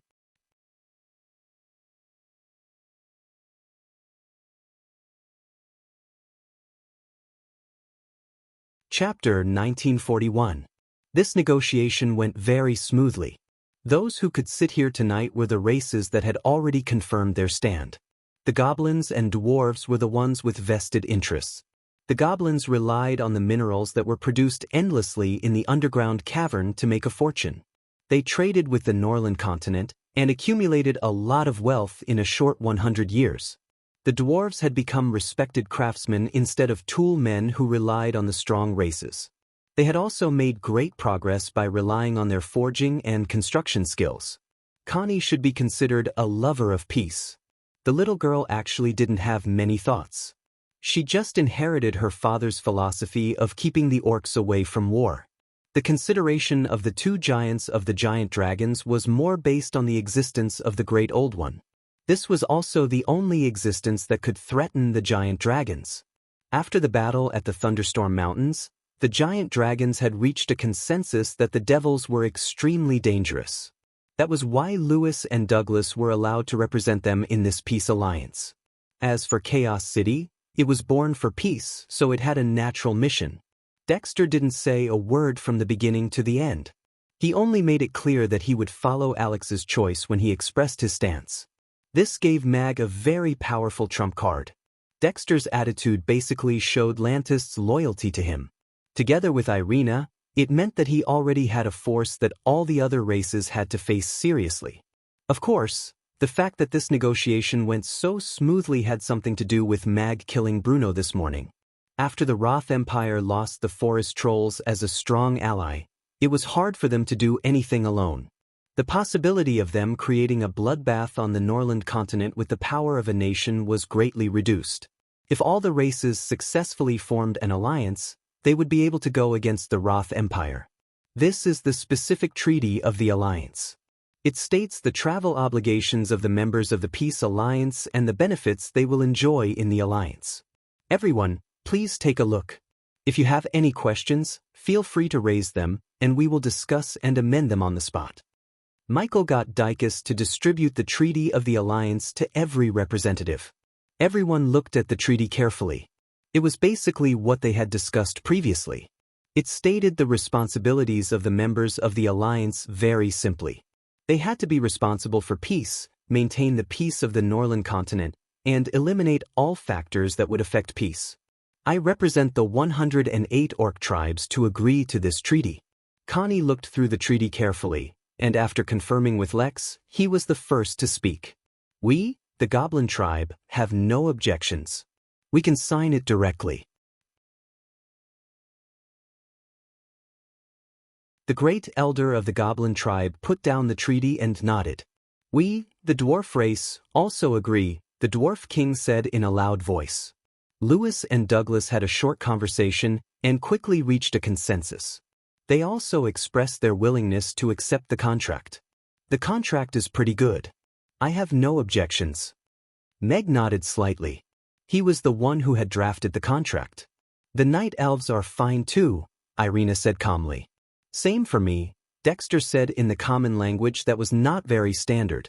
Since everyone has reached a consensus, let's sign the contract and officially establish the peace alliance, Michael said loudly with joy on his face. The simplified version of the treaty was taken back, and a contract with a gilded hardcover was presented to the representatives. The contract used the highest grade of contract paper. It was usually used to sign treaties between different races and had a strong binding effect on the signatories. Connie picked up the pen and signed her name on it almost without any hesitation. She also pricked her finger and pressed a fingerprint on her name. A faint red light flew out from that name and disappeared in between her brows. Meg also signed the name Alex without hesitation and pressed his fingerprint on it. Somehow, he felt that he seemed to have established some kind of connection with this treaty. This contract paper was indeed a little mysterious. Everyone also went forward to sign their names. Michael raised the treaty that was filled with everyone's signatures, and smilingly said, "The treaty has been signed. The Peace Alliance is officially established today. I hope we can put aside our prejudices and old grudges, and work hard together to maintain the peace of the Norland continent." Ding. The host has made an outstanding contribution to maintaining world peace. In order to reward the host with the high-level peace-loving quality, the host can request a wish recipe from the system, and the system will fulfill any request of the host. Right at this moment, the system's voice suddenly appeared in Meg's mind. I can get a reward for maintaining world peace? Meg was slightly taken aback. A harmonious and loving world can allow people to enjoy life, and is also more conducive to promoting good food. As a candidate for the god of cookery, you should take maintaining world peace as your responsibility and create conditions for people to enjoy good food. The system said seriously, "You're really a positive energy system." Mag nodded with a very pleased expression. He didn't care what the system said, as long as he received a reward. He had just been considering what new product he should offer after his leave, and the system had given him a pillow. He smiled internally as he said, "Any request?" As long as it's related to food, any request is possible, the system confirmed. Then, as someone who has maintained world peace, it's not too much for me to ask for a Manchu Han Imperial feast, right? Meg said seriously. Please choose a recipe. Don't make such an outrageous request. I want a Manchu Han Imperial feast. The Manchu Han Imperial feast is a royal feast that gathers the essence of all the major cuisines. If the host really learns how to cook a Manchu Han Imperial feast, he would have mastered the essence of Chinese cuisine. The host still has a long way to go, so please don't bite off more than you can chew. The system said seriously. Alright, then I want a roast goose. Meg could tell that the system wasn't so easily fooled, so he changed the subject. Amy had been talking about roast goose for a long time. Although roast duck had become the best substitute, roast goose was still roast goose, and was different from roast duck. Ding! The classic Cantonese roast goose recipe and experience bag have been issued. Please learn it in time. The system was rather straightforward this time. Meg accepted it happily. Anyway, it was an unexpected gain. After everyone signed the treaty, they briefly discussed about the peace conference tomorrow. The giant dragons were the finale, and the seven forces had formed an alliance. No matter how arrogant the Roth Empire was, they wouldn't have the guts to provoke the peace alliance again. In the city lord's manor's garden. Your Highness, Michael has gathered the dwarves, goblins, and others in advance. I'm afraid it's disadvantageous to the Roth Empire, a 10th tier powerhouse said to Sean. The other powerhouses in the room didn't look too good either. This bunch of cowards only dare to gather together and make use of each other. I'd like to see what they can come up with before the peace conference, Sean said with a cold smile. You're tuning in to the Dreamy Chapters YouTube channel. We're so grateful for your support, and don't forget to subscribe to join us on this incredible journey through captivating stories. Your generosity through donations truly makes a world of difference, as it's the primary source of revenue that allows me to expand and enhance this channel for you. Thank you from the bottom of my heart for being a part of this adventure.